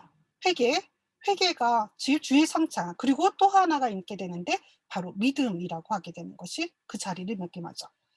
그러니까 하나님 말씀이 어떻게 우리에게 효력이 있는지 그것을 있게 하기 위해서는 두 가지가 필요하게 돼, 두 가지 공통적으로 필요하게 되는데 우리에게 지금 내가 죄인의 삶에서 내가 회개한 자의 자리에 있느냐라는 거예요. 회개를 했느냐라는 거야. 내가 그리스도인의 자리에 됐는지 안 됐는지를 점검해야 된다는 거죠. 그래서 그 회개하게 돼서 나에게 지금 믿음이라는 것이 나에게 있는지 없는지를 점검해야 된다는 거죠. 이 두 가지를 통해서 보게 되면서 우리가 정말 하나님의 말씀이 나에게 효력이 있기 위해서 내가 거기에 예배의 자리에 나가는 내가, 그리고 성찬을 받기 위해서 내가 스스로를 점검하게 되는 것을 나는 나의 믿음을 한번 점검해 보는 게 필요하다라는 거죠. 그러면 내가 나의 믿음을 한번 점검해 보는 게 필요한데 그러면은 내 믿음이라는 게 도대체 뭐냐는 거예요. 믿음이라는 게 과연 뭐냐는 것이 우리에게 중요한 어 믿음이라는 게 뭔지를 알아야지. 믿음이라는 게 뭔지를 알아야지 그것을 갖다 내가 합당하게 지금 가고 있는지, 합당하게 지금 내가 지금 성찬에 지금 나아가고 있는지 아니면 예배의 자리에 나아가 있는지를 판단할 수 있을 거라 생각이 듭니다. 참된 믿음. 그래서 '참된 믿음이 과연 무엇일까?'라고 했을 때 여러분들 그 사도행전 16장 16절서부터 34절의 말씀을 가지고 우리 잠깐 나눔의 시간을 가져보면 어떨까 생각이 듭니다. 그 소그룹 과제가 사도행전 16장 16절서부터 34절인데요.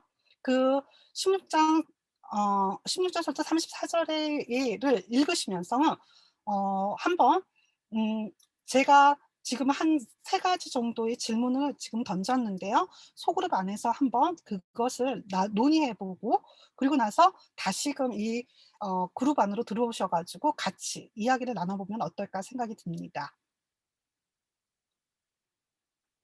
그러면은 우리 다 같이 소그룹 어 목사님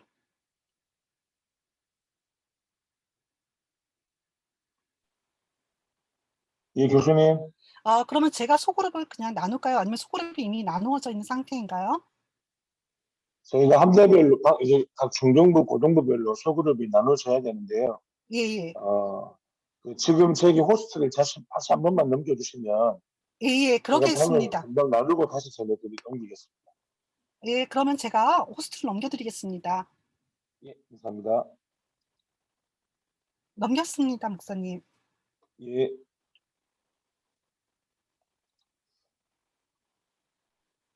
저희가 방을 지금 잠시 나누도록 하겠습니다.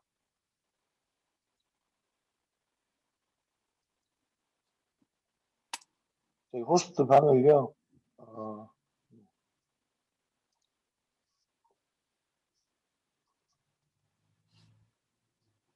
중등부는 전체 방이 함대가 몇 개로 되어 있나요, 목사님? 네, 함대 3개로 되어 있습니다. 1, 2, 3 함대. 3개죠. 1, 2, 3이죠. 고등부는 지금 들어와 계신 분이 박장훈이 쌤하고 저하고 둘이어서 고등부는 방을 2개로 하겠습니다. 그러면 제가 지금 방을 잠시 만들겠습니다.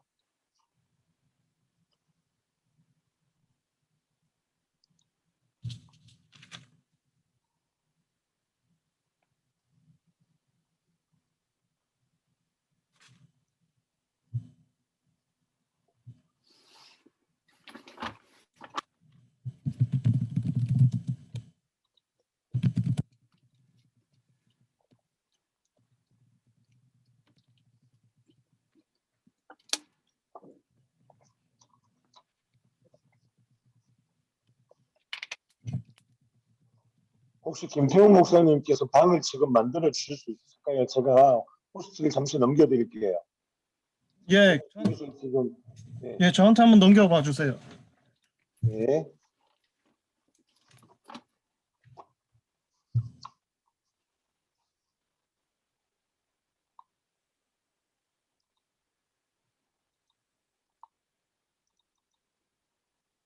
아, 넘겨주신 거예요? 지금 넘기고 있습니다. 예.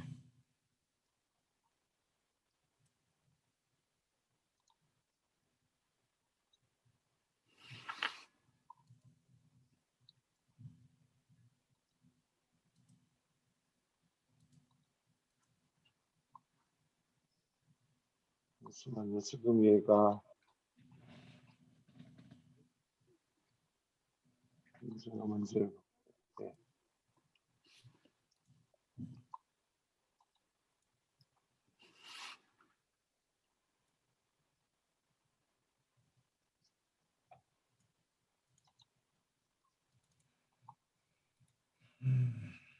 제 쪽에서 지금 방이 안 넘어가는데 왜 안 넘어가는지 모르겠네. 이럴 리가 없는데.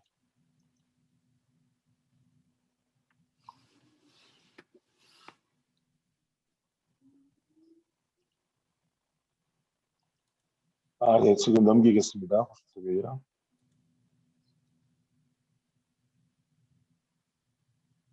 네.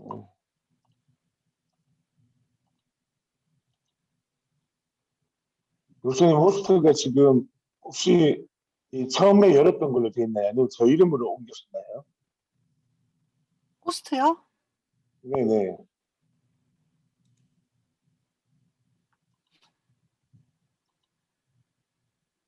지금 저한테는 호스트 기능이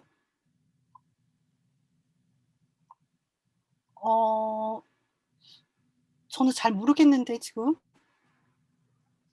제가 아까 했던 거하고 좀 다르게 창에서 호스트 키가 지금 넘기는 게 안 뜨고 없어졌네요.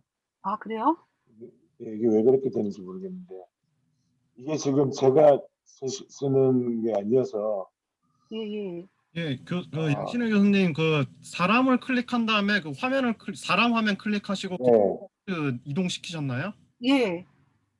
어, 근데 그렇게 됐는데 저쪽엔 전혀 안 되는데 지금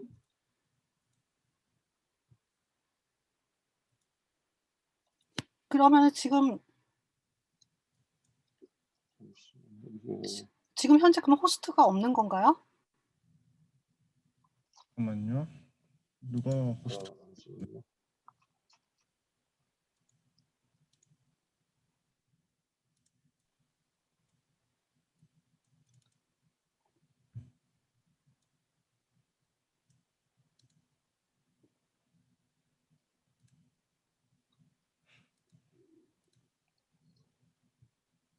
아, 지금 호스트가 그 고동부 부장님 그걸로 돼 있는 것 같은데요? 그 부장집사님이 저한테로 넘기셨는데 지금 또 그걸 가지고 가신 것 같아요. 지금 예, 보건부 자동으로 그쪽으로 부장집사님은 넘어갔나 본데. 네, 그래서 지금 교수님 괜찮으시다면 예. 질문을 가지고 지금은 저희가 방으로 못 들어갈 것 같고요. 호스트 하시는 분이 지금 잠시 안 계셔서 예, 예, 예. 이 질문을 가지고 전체 토의를 좀 나누면 어떨까 싶습니다. 아, 그럼 더 너무 좋고요. 어려울까요? 아니요. 예, 그럼 그래도 괜찮습니다. 그러면은 근데 지금 그 예, 학생들이 다 얼굴을 안 보여줘요. 예. 지금 얼굴 다 열어주세요. 얼굴을 좀 열어주면 좋을 그러면, 것 같은데. 그러면 다 같이 이거를 같이 소그룹을 하지 말고 다 같이 해도 네네. 괜찮아요. 예. 얼굴 다 열어주세요. 얼굴 좀 보여주세요. 우리 다 같이 이거 같이 풀어봐요. 같이 나눠봐요.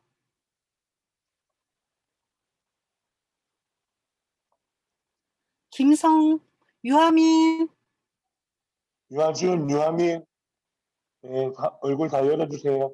유민이, 재원이, 하민이. 지금 이 짱구는 누굴까? 유아민, 네. 대원이, 예진이. 자, 임재원, 유하민 얼굴 열어주세요. 희영이도 얼굴 보여주고요. 음, 네. 얼굴 다 보여주실 때까지 제가 기다리게 됩니다. 그러면 자꾸 늦어져요. 끝나는 시간이. 네, 유하민, 네, 다 열었죠. 예. 우예린, 이지한 천장 보지 마시고요. 성현아 어깨 말고 어깨가 아니라 네 얼굴에 보여주세요. 네. 그 다들 수영아, 너 캐릭터보다 예뻐요. 캐릭터 말고 빨리 엄마 너 얼굴로 바꿔주세요. 우예린, 천장 벽이 얼굴 아니죠? 네, 이지한, 자, 그러면 우리 다 같이 이 속으로 과제를 같이 나눠보도록 하겠습니다. 이 이야기는 여기 계신 분들 가운데 처음 초신자도 있나요? 교회 처음 나오시는 분 한번 손 들어볼까요? 처음 나온 친구? 처음 나온 친구가 없는 거 보니까 이 이야기는 다들 알고 있을 거라 생각이 들어요. 바울과 실라 이야기라고 그래가지고 여러분들이 그 목사님들의 설교를 통해 가지고 그리고 성경 공부 시간을 통해서 다 이 이야기는 배워서 알고 있을 거라 생각이 드는데 여러분들 다 성경책 사도행전 16장을 좀 펴주셨으면 좋겠습니다. 자, 성경책을 다 꺼내서 펴주세요. 자, 지금 이 핸드폰으로 들어온 친구들은 못하겠지만 뭐 핸드폰에 지금은 하나님 성경을 갖다가 어플로 깔고 있는 친구들은 핸드폰을 켜줘도 상관없고요. 지금 그 사도행전 16장 16절서부터 조금 같이 좀 봤으면 좋겠습니다.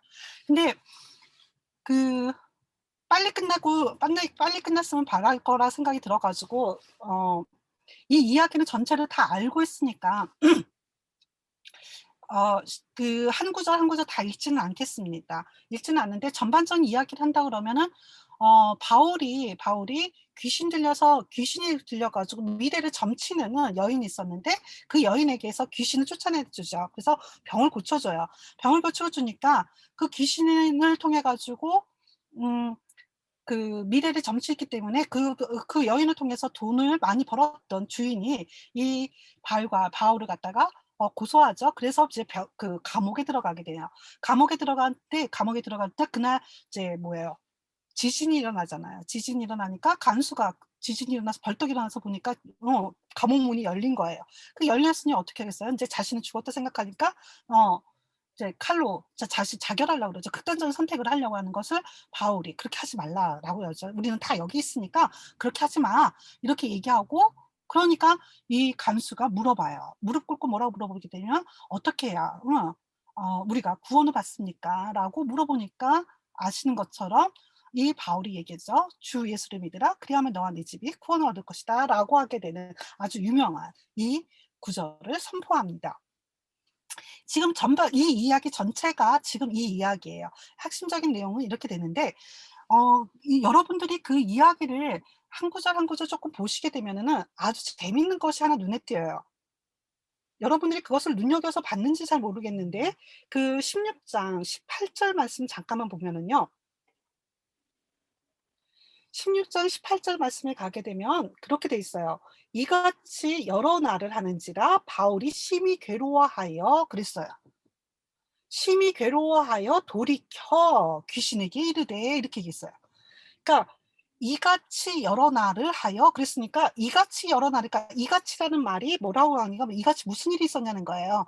그것을 보니까 위에 16절을 보게 되면은 바울과 실라가 기도하는 곳에 가는 거예요. 기도하러 그러니까 정기적으로 올라갔던 것 같아요. 정기적으로 올라가는데 그때 이 점치는 귀신 들린 이 여인이 바울에게 또 쫓아와가지고 뭐라고 그랬냐면은 이 사람들은 지극히 높은 하나님의 종으로서 구원의 길을 너희에게 전하는 자다라고 이야기해요. 지금 이 이야기 봤을 때 이 이야기 잘못된 거 있나요? 틀린 거 있나요? 맞다 그러면 동그라미, 틀리다면 X. 자, 동그라미 X. 그쵸? 분명히 바울은 뭐냐면은 하나님의 종 맞죠? 그죠? 하나님의 종 맞고 그거 하나님의 종으로서 바울이 전하는 것은 바로 예수 그리스도를 통한 구원의 길을 우리에게 가르쳐주고 있거든요. 그거 틀린 말 한 거 아니거든요. 근데 그것을 지금 보니까 하루가 아니라 여러 날을 지금 바울이 지나갈 때마다 지금 이 여인이 그렇게 소리를 지른 거예요. 소리를 지르고서 계속해서 했던 거예요. 그렇다면은 바울이 어떠냐면 심히 괴롭다 그랬어요. 그리고 나서 보는 것처럼 그 귀신에게 이르되 예수 그리스도의 이름으로 내가 네게 명하노니 그에게서 나와라. 그래서 귀신은 내쫓아 버려요. 조금 이상하다 생각 안 들어보셨어요? 이 성경 구절 읽으면서 왜 바울은 지금 그 귀신이 정확하게 바울이 어떤 사람인지 정확하게 알고 있었고, 다른 사람은 몰라도 이 귀신만큼은 바울이 어떤 사람이고 무엇을 선포하는 무슨 일을 하는지는 정확하게 알고 있었다라는 거예요. 근데 왜 심히 괴롭다고 그랬냐는 거예요. 왜 그랬을까? 여러분들 그 이유가 뭐가일까? 한번 그 성경 구절을 18절서부터 시작해서 20 23절까지 22절까지 18절서부터 22절까지를 읽으면서는 한번 여러분들이 생각을 해 보세요. 왜 바울은 마음이 심히 괴로웠을까? 그러니까 그렇지 않더라도 지금 바울은 그럴 능력이 있어서 그 이전에도 바로 귀신을 내쫓을 수 있었는데, 지금 여러 날이 지나서 마음이 많이 심히 괴로워진 상태가 된 다음에 그다음에 왜 그렇게 했을까? 어떤 상황이었길래, 바울이 어떤 상황에 있었길래 왜 이런 일이 벌어졌을까? 한번 생각해 볼 수 있나?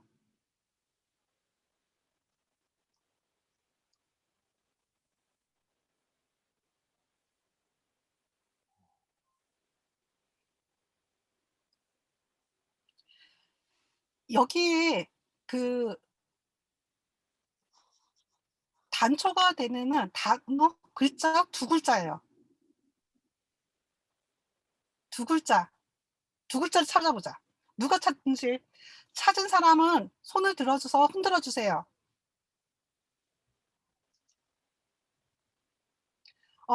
손을 들어서 흔들어 주시면은 그 친구는 마친 친구에게는 나중에 목사님 선물 좀 주세요. 네, 문상 쏘겠습니다. 예. 5,000원 문상 쏘겠습니다. 자, 우예린 손들었네요. 우혜림. 저 힘든 게 아니고 뭐 흘러가지고 뭐라고요? 아, 네. 아니 저 숨는 게 아니고 휴지 뽑는다고. 휴지 뽑는다고 팔대 갔답니다. 지금 제가 잘 못 들었는데 뭐라고 그랬나요, 목사님? 휴지 뽑는다고, 위에 책상에 아. 휴지 뽑는다고 손을 들었다. 예, 알겠습니다. 어떻게 다른 친구가 없나요? 두 글자. 그럼 하나만 더 해볼까요?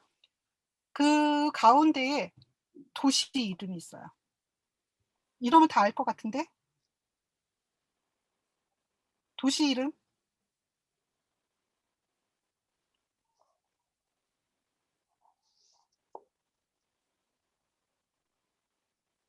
손가락 힌트로.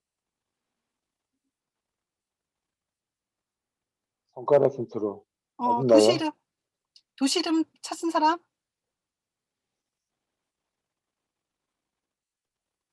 도시 이름 찾았나요?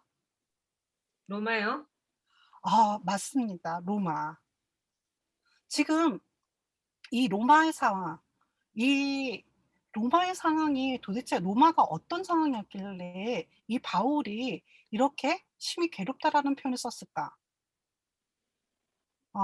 조금 이해하는 게 좀 필요한데요. 지금 보시는 것처럼은 이때 당시에 로마의 상황을 보시게 되면은요, 우리가 잘 아시는 것처럼은 로마는 황제 숭배라고 얘기하죠. 황제 숭배가 그때 로마의 굉장히 중요한 종교적 행위예요. 그러니까 어떠한 황제가 죽음을 맞이하게 되면 그 죽음을 맞이했던 그 황제는 신처럼 그 신으로서 숭배를 받을 숭배의 대상이 됐었죠. 지금 보시는 것처럼 이렇게 석상을 만들게 되고 지금 이 왼쪽에 있는 것처럼 이 황제 숭배를 위한 신전이 만들어지게 됩니다. 이 신전이 황제 숭배를 위해서 만들어지게 되는데요. 이때에 엄청나게 로마 제국이 제국이에요. 그 제국이 됐다라고 얘기하게 되는 것은 우리가 잘 아시는 것처럼 지금 현재의 로마뿐만 아니라 전 영역에 전 세계에 지금 그 영토를 갖다가 정복해 나갔다라는 거거든요. 정복해 나갈 때마다는 그 지역에 있는 신들을 로마의 자식의 종교 안으로 가지고 들어와요. 그게 바로 우리가 잘 아는 것처럼 만신전이죠.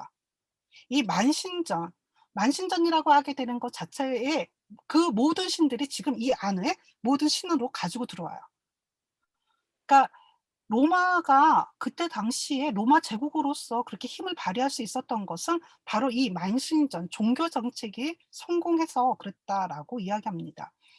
근데 왜 황제 숭배와 이 만신전이라고 하게 되는 것에 이 상황에서 왜 바울이 심히 마음이 무거웠냐면은 아시는 것처럼 여기서 자신이 그리스도인이라는 거 그리고 유대인이라고 하는 것을 갖다가 외부에 알려지게 된다 그러면은 그가 받아야 될 곤욕들이 굉장히 컸다라는 거죠.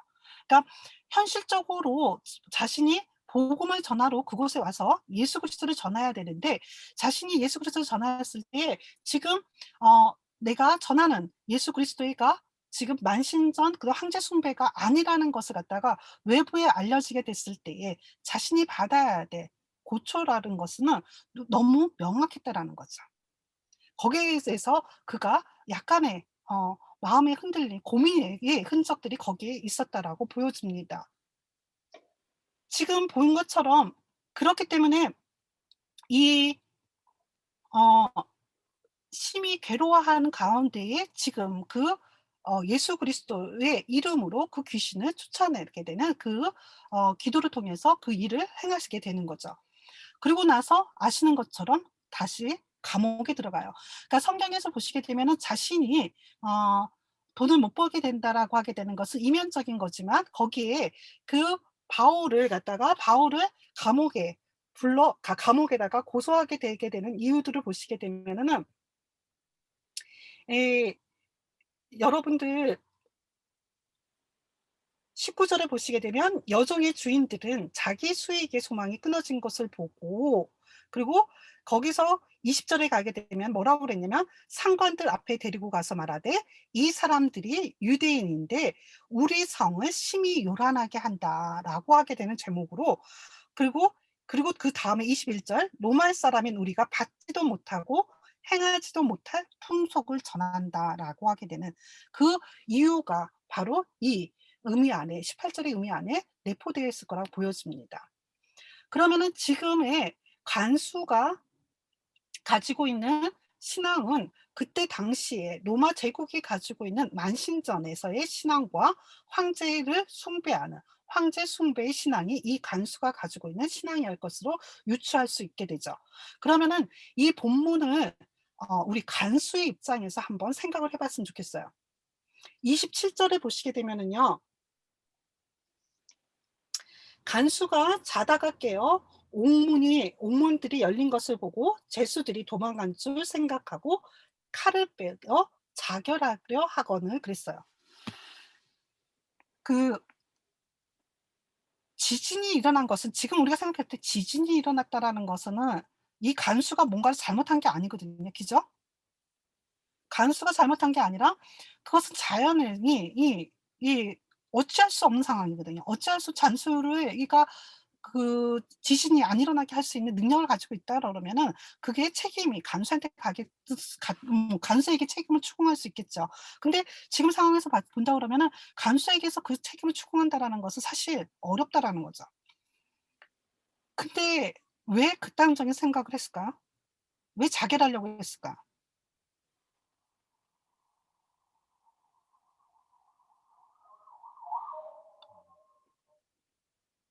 왜 자결하려고 했을까? 한번 생각해 본 적 있나요?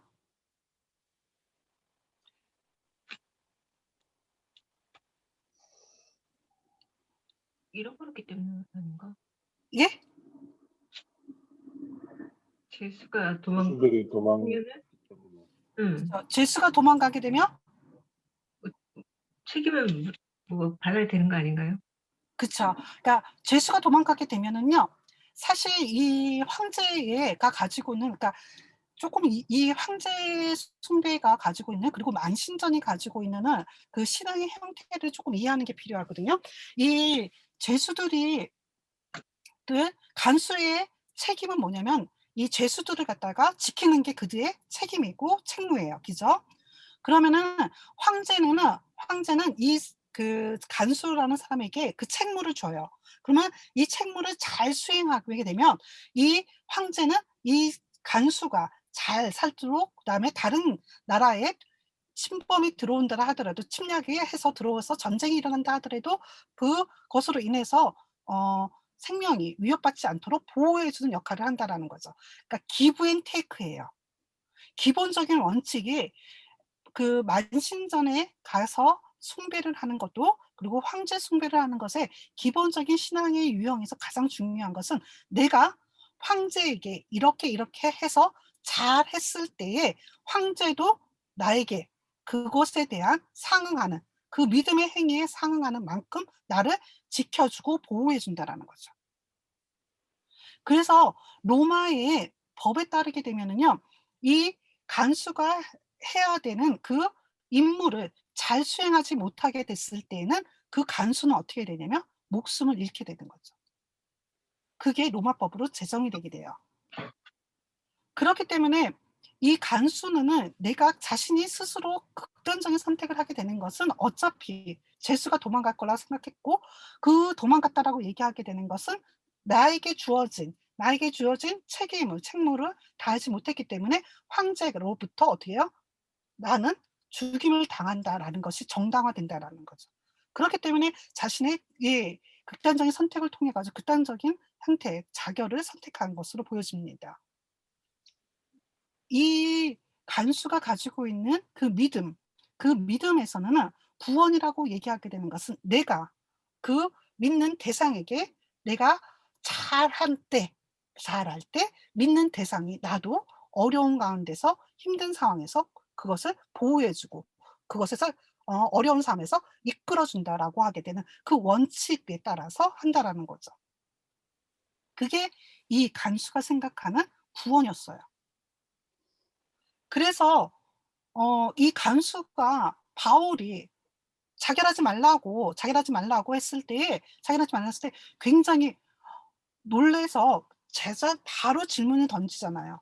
바로 그곳에 그 상황 바울이 이야기했을 때 30절에 가게 되면 뭐라고 물어보게 되냐면 "선생들이여 내가 어떻게 하여야 구원을 받으리이까?" 바로 그 자리에서 뭘 물어보면 구원을 얘기한다라는 거죠. 그러니까 간수가 생각했던 구원이라고 하게 되는 거 내가 어려운 가운데서 나를 이끌어 준다라고 하겠던 나를 끄집어내 주는 그 믿음의 대상이었던 황제들 그리고 우리의 지역에 로마가 믿고 있었던 그 신들을 나의 어려운 가운데서 꺼내줄 수 있다라고 생각했는데 전혀 그렇지 못한 상황이 벌어졌을 때 지진과 같은 이런 상황은 내가 어찌할 수 없는 상황인데 이런 상황에서 그러한 신들은 나에게 죽음을 요구하고 있는데 죽어야 된다라는 것을 당위성을 갖다 부여해 주고 있는데 지금 이 사람들은 보니까 들어올 때부터 달랐다라는 거야. 남달랐다라는 거야. 그 들어올 때부터 남달랐던 그 사람들은 지금 이 상황에서 도망가지도 않고 그 자리에 있는 담대함을 보이더라는 거야. 뭔가 내가 믿는 대상 속에서 나는 두려움을 느꼈고 뭔가 절망했고 그랬는데 지금 이 사람들한테는 전혀 그런 모습이 보이지 않는 거죠. 바로 물어봐요. 어떻게 해야 구원을 받느냐. 지금 본 것처럼 이 믿는다라고 얘기하게 되는 거 분명히 간수도 믿었어. 믿는다라고 얘기했어요. 황제를 믿었고 그리고 자신이 믿는 신이 거기에 있었어요. 만신전 안에. 그렇지만은 지금 바울이 믿는다라고 하는 것과 분명히 다른 모습을 나타내는 것을 보이게 되죠. 여러분들 제가 지금 그 카드를 10장의 카드를 갖다가 나타내 줬어요. 여러분들 보시게 되면 다 그 10장을 조금 볼까요? 제가 이제 믿음 카드라고 지금 제가 그렇게 얘기했는데요. 믿음 카드라고 얘기한 거는요. 지금 다 끝에가 다 믿는다예요. 지금 동사들을 보시게 되면 다 믿는다라고 하게 된 거예요. 나는 알라를 믿어. 미술님은 알라를 믿어. 나는 예수 그리스도를 믿어. 나는 성경을 믿어. 아버지가 나를 사랑한다고 믿어. 지금 여기서 다 믿는다라고 하게 되면 많은데 우리는 동일하게 다 믿는다라고 얘기하거든요. 근데 이 믿는다라고 얘기하게 되는데 지금 보는 것처럼 믿는다라고 하게 되는 말의 동은 어떻게 되면 다르다라는 것을 알 수 있을 거예요. 여러분들 한번 이 믿는다라는 것을 한번 나눠 보시겠어요? 뭔가 다른 거, 다른 여러분들이 생각하는 기준점에 따라서 이 카드를 한번 나눠 보세요. 이 믿는다라는 뜻이 같은 것끼리 한번 모아 보죠. 여기에는 맞고 틀린 거 없고요. 여러분들이 무엇을 기준으로 삼느냐에 따라서 달라질 수 있는 거거든요. 한 시간 1분 정도 드릴까요? 네. 한 1분에서 2분 정도 한번 간단하게 그것을 한번 나눠 보세요.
자, 그러면은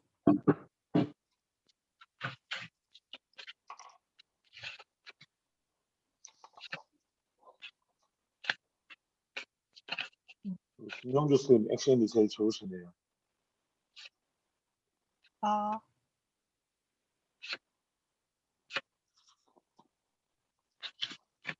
자, 누가 한번 이야기를 해볼까요? 첫 번째 발표하시는 분에게 제가 문화상품권 드리겠습니다. 바로 드립니다. 5,000원짜리입니다. 선생님들에게는 더치커피 한 병을 드리겠습니다. 학생들에게 먼저 하면 문화상품권 5,000원짜리고요. 선생님들에게는 더치 500ml 한 병을 드리겠습니다.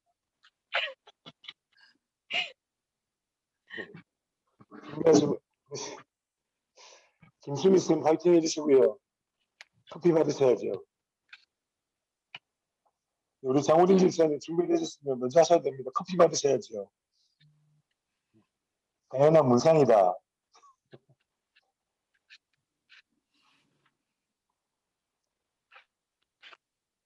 준비되신 분 눈치 게임을 할까요? 하나 둘 셋 제가 하나 둘 셋 하면 바로 손을 드시면 됩니다. 손을 드시면 그분이 하시도록 할게요. 문상입니다. 자, 하나 준비되셨죠? 하나 둘 셋. 네. 자, 지금 손 들고 계신 분 계신가요? 혹시 발표하겠다. 다시 한번 할까요? 김성희 더치커피 500ml 한 병입니다. 네. 자, 준비하시고 하나 둘 셋 하면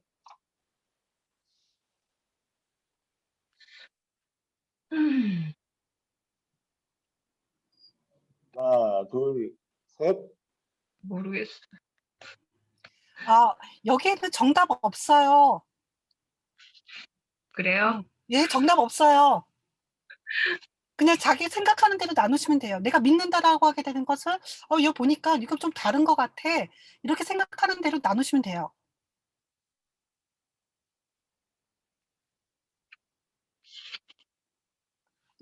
저희가 정답을 생각하고 한 것은 아닙니다. 이거를 둘로 나누시는 분도 있어요. 둘로. 그리고 셋으로 나누시는 분도 있고 넷으로 나누시는 분도 있어요. 그러니까 그거는 사람마다 생각하는 게 다른데 믿는다라는 것을 둘로 나눠서 하시는 분도 근데 어쨌든 두 부류로 그러니까 이게 그 두 가지로 또 나누시는 분도 있고 그다음에 세 개로 나누신 분도 있고 네 개로 그러니까 다 달라요. 그러니까 어떤 정답이 있는 게 아니라 내가 봤을 때 이거는 조금 다른 것 같아라고 느껴지시는 거에 따라서 이제 나누시면 돼요. 제가 할까요? 지금 목소리 들렸는데? 스미스님, 네, 하시면 됩니다. 성경을 믿는다, 예수님을 믿는다. 그쵸, 성경. 응? 예, 말씀을 믿고 예수님을 믿는 거, 우리 하나님을 믿는 거라 생각해서 이거 두 장 했고요. 예. 태양과 세종대왕을 예. 믿는데 사실을 근거한 믿음인 것 같고요. 응. 그리고 아버지 사랑과 친구 사랑. 예. 요거는 이제 일반적인 그런 사랑. 그리고 요 네 가지는 이제 일단 저희가 볼 때는 이단이고 이제 이신 뭐 그런 걸 요렇게 네 개는 그쵸. 예. 그러니까 이제 네 개로 나누신 거네, 그죠? 네. 네. 와, 네 개. 네 개. 예. 이제 이거 5개로 나누시는 분 아니면 세 개로 나누시는 분? 나는 나눴는데 3개로 나눴다는 분 계신가요? 또 한 분, 너무 잘하셨어요. 금방 4개까지 유아준이 나왔어요. 체크하는 걸 봤는데, 유아준이 체크하는 걸 봤습니다. 우리 유아준? 중동부 이함대 유아준. 유아준 한번 보여줄래요?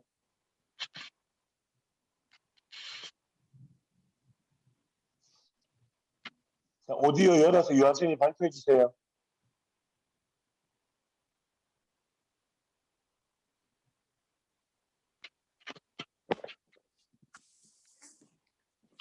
나는 예수 그리스도를 믿는다. 응?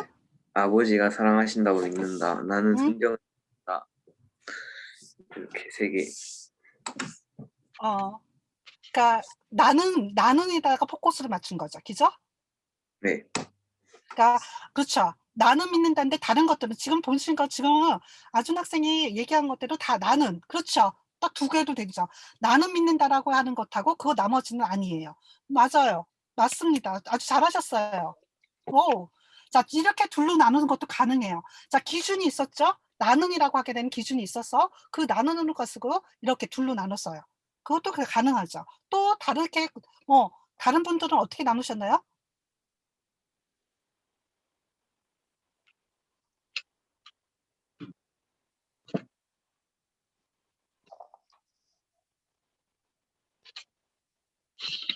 저 해볼게요.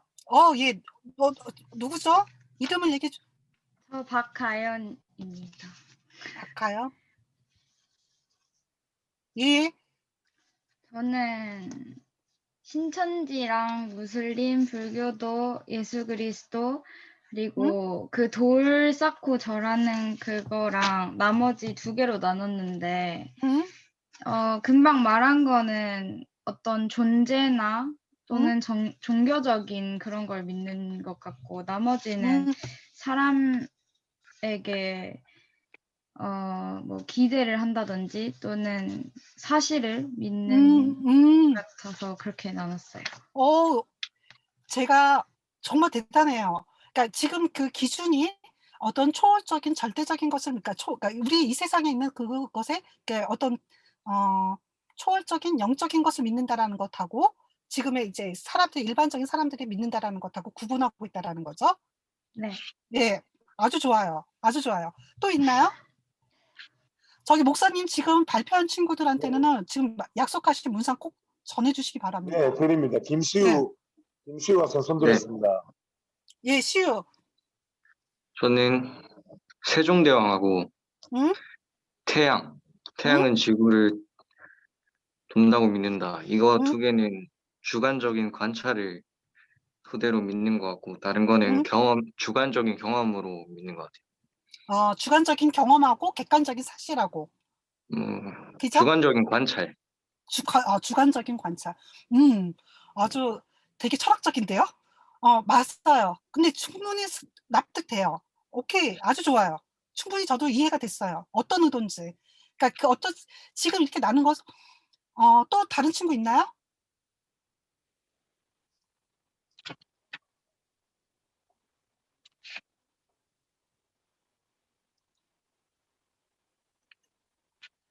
지금 다른 친구 없으면은, 저도 말씀드릴까요? 그럼요. 당연히 네. 좋죠. 저는 장우진입니다. 장우진 선생님입니다. 예. 저도 앞에서 이야기하는 부분하고 조금 다르게도 생각을 해보고 했는데 예. 여기 나와 있는 거 보니까 이게 믿음의 대상이 예. 아버지, 예. 그리고 친구, 예. 그리고 뭐 이 사람에 대한 것도 있을 수 있고, 예. 그 믿음의 대상이 알라라든가 응? 예수 그리스도라는 응? 절대자 신에 대해서 응? 믿는다라는 거, 그리고 예. 과학적인 태양은 지구를 돈다는 사실에 대해서 믿는다라는 거, 예. 세종대왕이 지구를 만들었다는 사실을 믿는다라는 거. 그렇죠. 뭐 이렇게 사람 믿는 대상에 대해서 조금 나눌 수도 있겠다라는 생각이 드네요. 그쵸. 그건 아주 정확하게 보신 것 같아요. 예. 지금 보니까 제가 이거를 나눠드리면서 제가 의도했던 거는 우리가 이렇게 믿는다라고 얘기하지만은 이 믿는다라고 하게 되는 말 속에는 이렇게 다른 뉘앙스, 다른 의미가 내포돼 있다라는 거예요. 그 말은 무슨 말이냐면은 믿는다라고 얘기하게 되는 것에서 우리가 동일하게 말을 하고 있지만은 그 안에서 구분해야 될 것들이 존재하더라는 거죠.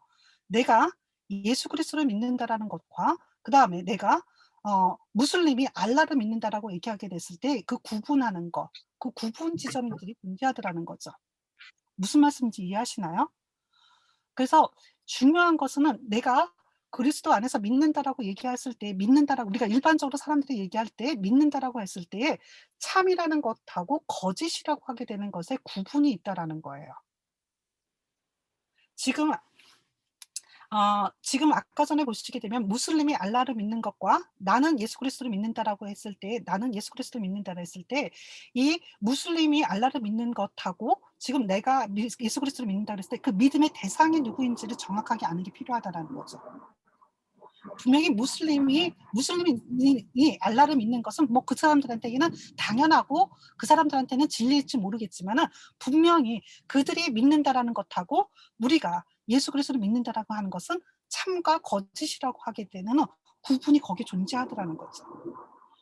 앞에서 간수도 황제를 믿었고 그리고 그 앞에 여러 신들을 믿었어요. 그러다 그가 믿는 그 믿음은 잘못됐다라는 거죠. 지금 그리고 또 하나 저는 여기에서 또 이렇게 믿는다라고 이야기하게 되는 것에서 우리가 또 하나 주목해야 될 것은 우리가 예수 그리스도를 믿는다라고 동일하게 믿는다 하면서도 우리가 신천지에서의 믿음을 갖다가 우리는 올바른 믿음이라고 얘기하지 않는다라는 거죠. 제가 이 이야기 속에서 하고 싶었던 것은요. 믿음의 대상을 정확하게 아는 게 필요하다는 거죠.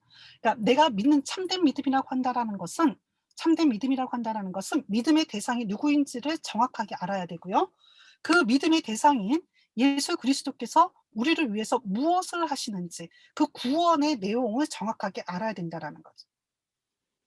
그리고 또 하나 주목해야 될 것이 있는데요. 또 하나 주목할 것은 이 간수의 반응이에요. 이 간수가 이 지진이 일어났을 때 느꼈던 그 마음의 변화에 주목하시는 게 좀 필요하다는 거죠. 그것은 이 여러분이 보시는 것처럼 어 이 간수는 지신이 들어왔을 때 두려움이 있었고, 그리고 무서움이 있었고, 그리고 절망했어요. 그리고 불안했어요. 거기에 비해서 바울은 매 맞고 감옥에 들어있는 죄수임에도 불구하고 그는 평안을 누렸고요. 그리고 그 안에서 그가 어 용기를 냈어서 있었고요. 그리고 또다시 예수 그리스도의 믿음에 대한 확신을 가지고 있었기 때문에 그는 용기를 다 낼 수 있었고 기쁨을 누렸다라는 거죠. 분명히 지신이라고 하게 되면은 그 상황은 동일했음에도 불구하고 이 간수가 느꼈던 것과 지금 바울과 실라가 느꼈던 그 감정은 다르더라는 거지. 여러분들 왜 동일한 상황에서 간수하고 바울이 이렇게 다르게 돼 있을까? 그 이유는 뭐라고 생각하세요?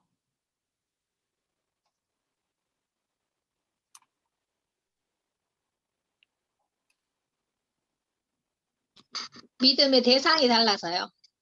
그렇죠. 아주 좋아요. 믿음의 대상이 잘못됐죠. 믿음의 대상이 잘못됐고 그 잘못 알았어요. 잘못 알았고 그리고 나서 근데 지금 믿음의 대상이 잘못됐는지 그 결과로서 지금 보게 되면 간수 같은 경우에는 감정이라든지 이런 것이 불안, 무서움, 이런 게 절망 그에 비해서 지금 그 바울과 실라는 믿음의 대상에 대한 확신이 있었다라는 거야. 기쁨을 누렸다는 그 믿음 안에서 기쁨을 누렸고 그리고 그 어려운 상황, 힘든 상황에서도 용기를 냈다라는 거죠. 그것이 올 수 있었던 거. 그 원천이 어디서부터 왔을까? 바울이 예수님을 만났던 때 기억나시나요? 바울이 예수님을 어디서 만났죠?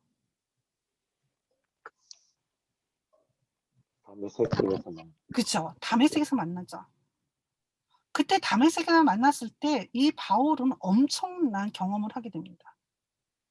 눈이 멀었잖아요. 너무 멀게 되고 근데 그 눈이 먼 것을 다시 보게 되는 그 경험, 체험을 하게 됐을 때 그는 그 체험을 한 이후의 삶 그러니까 그 다메섹으로 갔던 그 길은 예수를 믿는 사람을 박해하러 갔던 그 길이었는데 그 다메섹에서 예수 그리스도를 만나고 난 다음에 그는 어떻게 됐냐면 완전히 180도 달라진 삶을 살았다라는 거죠. 그때서부터는 예수 그리스도의 믿음의 대상 예수 그리스도에 붙들려서 그의 삶은 용기를 내는 삶이었고 기쁨, 확신 속에서 살아가는 삶이었다라는 거죠. 바로 그런 차이가 있다라는 거죠. 그게 참된 믿음이라는 거야. 참된 믿음은요. 성경이 우리 가르치는 예수 그리스도 그것을 정확하게 알고 그분이 이 성경 안에서 어떻게 그분이 우리를 위해서 하시는지 정확하게 아는 거. 그리고 그 아는 것에서 멈추는 게 아니라 그를 만나는 경험이 있어야 된다는 거죠. 그 만나는 경험이 내 양심의 확신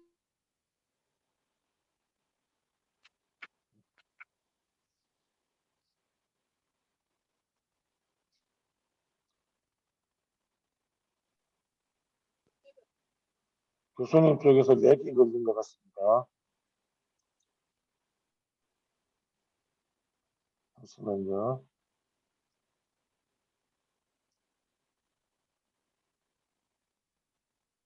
노동부 네, 뭔데? 그냥 뭐 잠시만 기다려주세요. 교수님 지금 렉이 걸리신 것 같아서 교수님 들리시면 나가서 또 다시 들어오셔야 될 것 같은데요.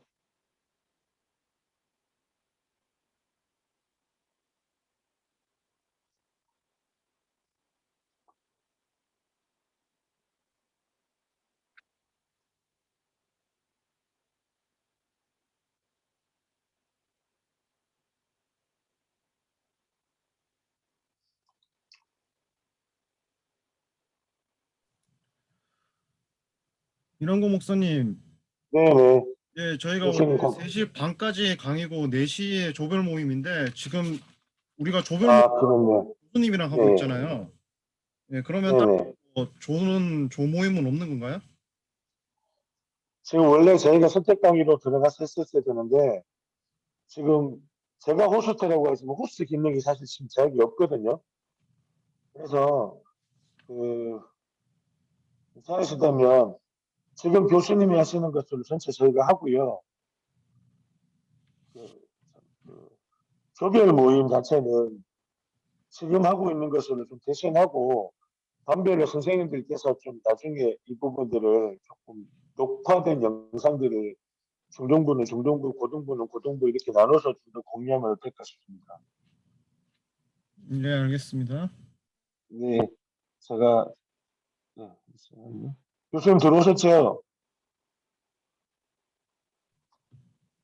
예, 교수님 음소거 하시고 진행하시면 됩니다.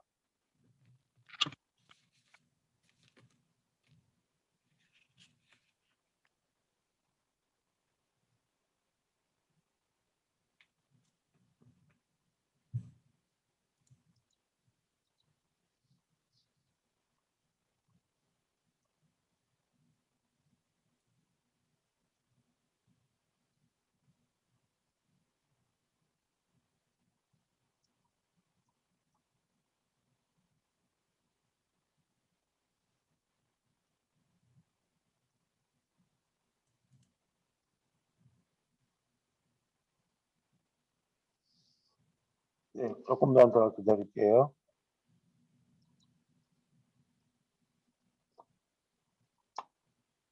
교수님 음소거 하시고 진행하시면 됩니다. 지금 교수님 소리가 안 들리네요.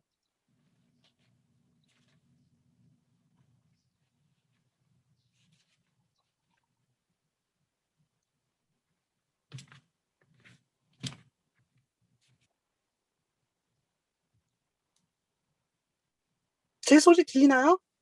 네, 네. 이제 들립니다. 예. 갑자기, 갑자기 배터리가 다 돼가지고, 어, 아, 네. 제가 그걸 꼽는다라는 걸 깜빡 잊어가지고요. 지금, 그래도 다행히 마지막 끝날 때쯤이어가지고, 다음에 제 마무리도 좀 짓겠습니다. 참된 믿음이라고 얘기하게 되는 것은, 정확하게 우리가 하나님 말씀이, 무엇인지를 알아야 되는 거, 그것하고, 그 다음에 중요한 것은 성령님께서 우리 안에 내적으로 그 굳건한 신뢰, 예수 그리스도에 붙잡혀서 그 예수 그리스도가 나의 죄를 대신해서 돌아가셨고, 그리고 그분이 나를 구원의 반열에 올려줬다라고 하게 되는, 죄에서 자유함을 얻겠고, 그리고 깨끗하게 됐다라고 하게 되는 그런 확신, 그 굳건한 신뢰를 가져다는 것을 바로 그 참된 믿음이라고 한다라는 거죠. 그래서 이 하나님의 말씀의 자리에 나아가는 자, 그리고 성례에 나아가는 자는요, 바로 이 참된, 나에게 있어서의 참된 믿음, 내가 정말 하나님이 믿음의 대상인 예수 그리스도를 정확하게 알고 있는지, 그분이 나를 위해서 무엇을 하고 있는지, 그것을 내가 정확하게 알고 있는지, 그리고 성경에서 이야기하는 그 가르치는 내용들에 대해서 내가 지금 알고 있는지, 그것을 점검할 필요가 있고요. 그리고 그 예수 그리스도의 성령님께서 주시는 그것에, 그분이 나를 위해서 대신하셨던 그것에 대한 내가 굳건한 확신, 신뢰가 있는지 그것을 점검하는 게 필요하다라는 거죠. 세상에는 굉장히 많은 종교들이 있고, 그 많은 종교들이 있음에도 불구하고 그 안에 참과 거짓, 믿음의 대상에 따라서 참과 거짓이라고 하게 되는 것이 구분이 된다라고 하게 되는 거, 그것을 조금 여러분이 이해한다 그러면, 이 교회가 정말 참된 교회, 정말 좋은 교회, 그 다음에 좋은 신자, 그 좋은 성도로서의 모습을 만들어가기 위해서는 교회가 가지고 있는 참된 지표로서의 모습을 가지고 있어야 되고, 그리고 그 안에 들어가 있는 우리가 바로 이 참된 믿음과 하나님의 말씀에 대해서 정확하게 아는 지식과, 그리고 굳건한 신뢰를 가지고 그것을 받고 말씀을 받는 자리에 나아가야 되지 않을까, 예배의 자리에 나아가야 되지 않을까 생각이 듭니다. 그래서 참된 좋은 교회라고 하게 되는 것은 웨스터민스터에서 이야기하게 되는 그러한 교회의 지표를 가지고 있는 교회가 좋은 교회가 될 것이고, 그리고 좋은 성도라고 하게 되는 것은 그 지표들이 나에게 효력이 발생할 수 있도록 내가 그 자리에 참된 믿음을 가지고 예수 그리스도를 통해서 회개하고 나의 죄를 회개하고 참된 믿음을 가지고 그 자리에 나아가는 그때에 참된 교회, 참된 신자의 모습을 이루어가는 교회가 되지 않을까 생각이 듭니다. 마지막에 공교롭게도 이게 끊어지는 바람에 이렇게 돼서 너무너무 죄송하고요. 저희 강의는 이것으로 마치도록 하겠습니다. 수고하셨습니다. 수고하셨습니다. 감사합니다. 수고하셨습니다. 네, 오늘 우리 다시 한번 강의해 주신 우리 양순혜 교수님, 사실 강의를 너무 많이 준비하셨는데 계속해서 감사의 박수를 한번 더 드릴까요? 고맙습니다, 교수님. 수고하셨습니다. 네, 네, 감사합니다. 오늘 선물 받으실 분도 있습니다. 금수미쌤 쿠키 제가 드리고요. 질문 대답하셨기 때문에 플러스 알파로 간식 하나 드리겠습니다. 장호진 집사님, 장호진 쌤 주일날 오시면 터치커피 한 병 선물로 드립니다. 송병구 유아전에게는 문상 가고요. 박도현, 김시우, 고동배도 수요일날 제가 문상 선물로 드리겠습니다. 우리 모든 순서를 마지막으로 김평 목사님 기도해 주시고 순서를 마쳤으면 좋겠습니다. 김평 목사님 마지막 기도 한번 부탁드릴게요. 예, 기도하겠습니다. 거룩하시고 사랑과 은혜가 충만하신 하나님 아버지 너무나도 감사합니다. 좋은 교회, 좋은 신자, 참된 교회, 참된 신자가 무엇인지 오늘 교수님을 통하여서 우리가 깨닫게 되었습니다. 정말 하나님의 백성답게, 하나님의 사람답게 참된 회개의 삶 그리고 믿음의 삶을 살아가는 우리 모든 중고등부 공동체가 될 수 있도록 주님 축복하여 주시옵소서. 귀한 말씀 전하신 우리 교수님도 주님 축복하여 주시옵소서. 우리 주 예수 그리스도의 이름으로 기도합나이다. 아멘. 아멘. 네, 네, 감사합니다. 감사합니다. 네, 감사합니다. 자연스럽게 방에서 나가시면 됩니다. 교수님은 녹화된 파일을 제게 카톡으로 보내주십시오. 예, 감사합니다. 그렇게 하겠습니다. 예, 고맙습니다. 다 나가시겠습니다.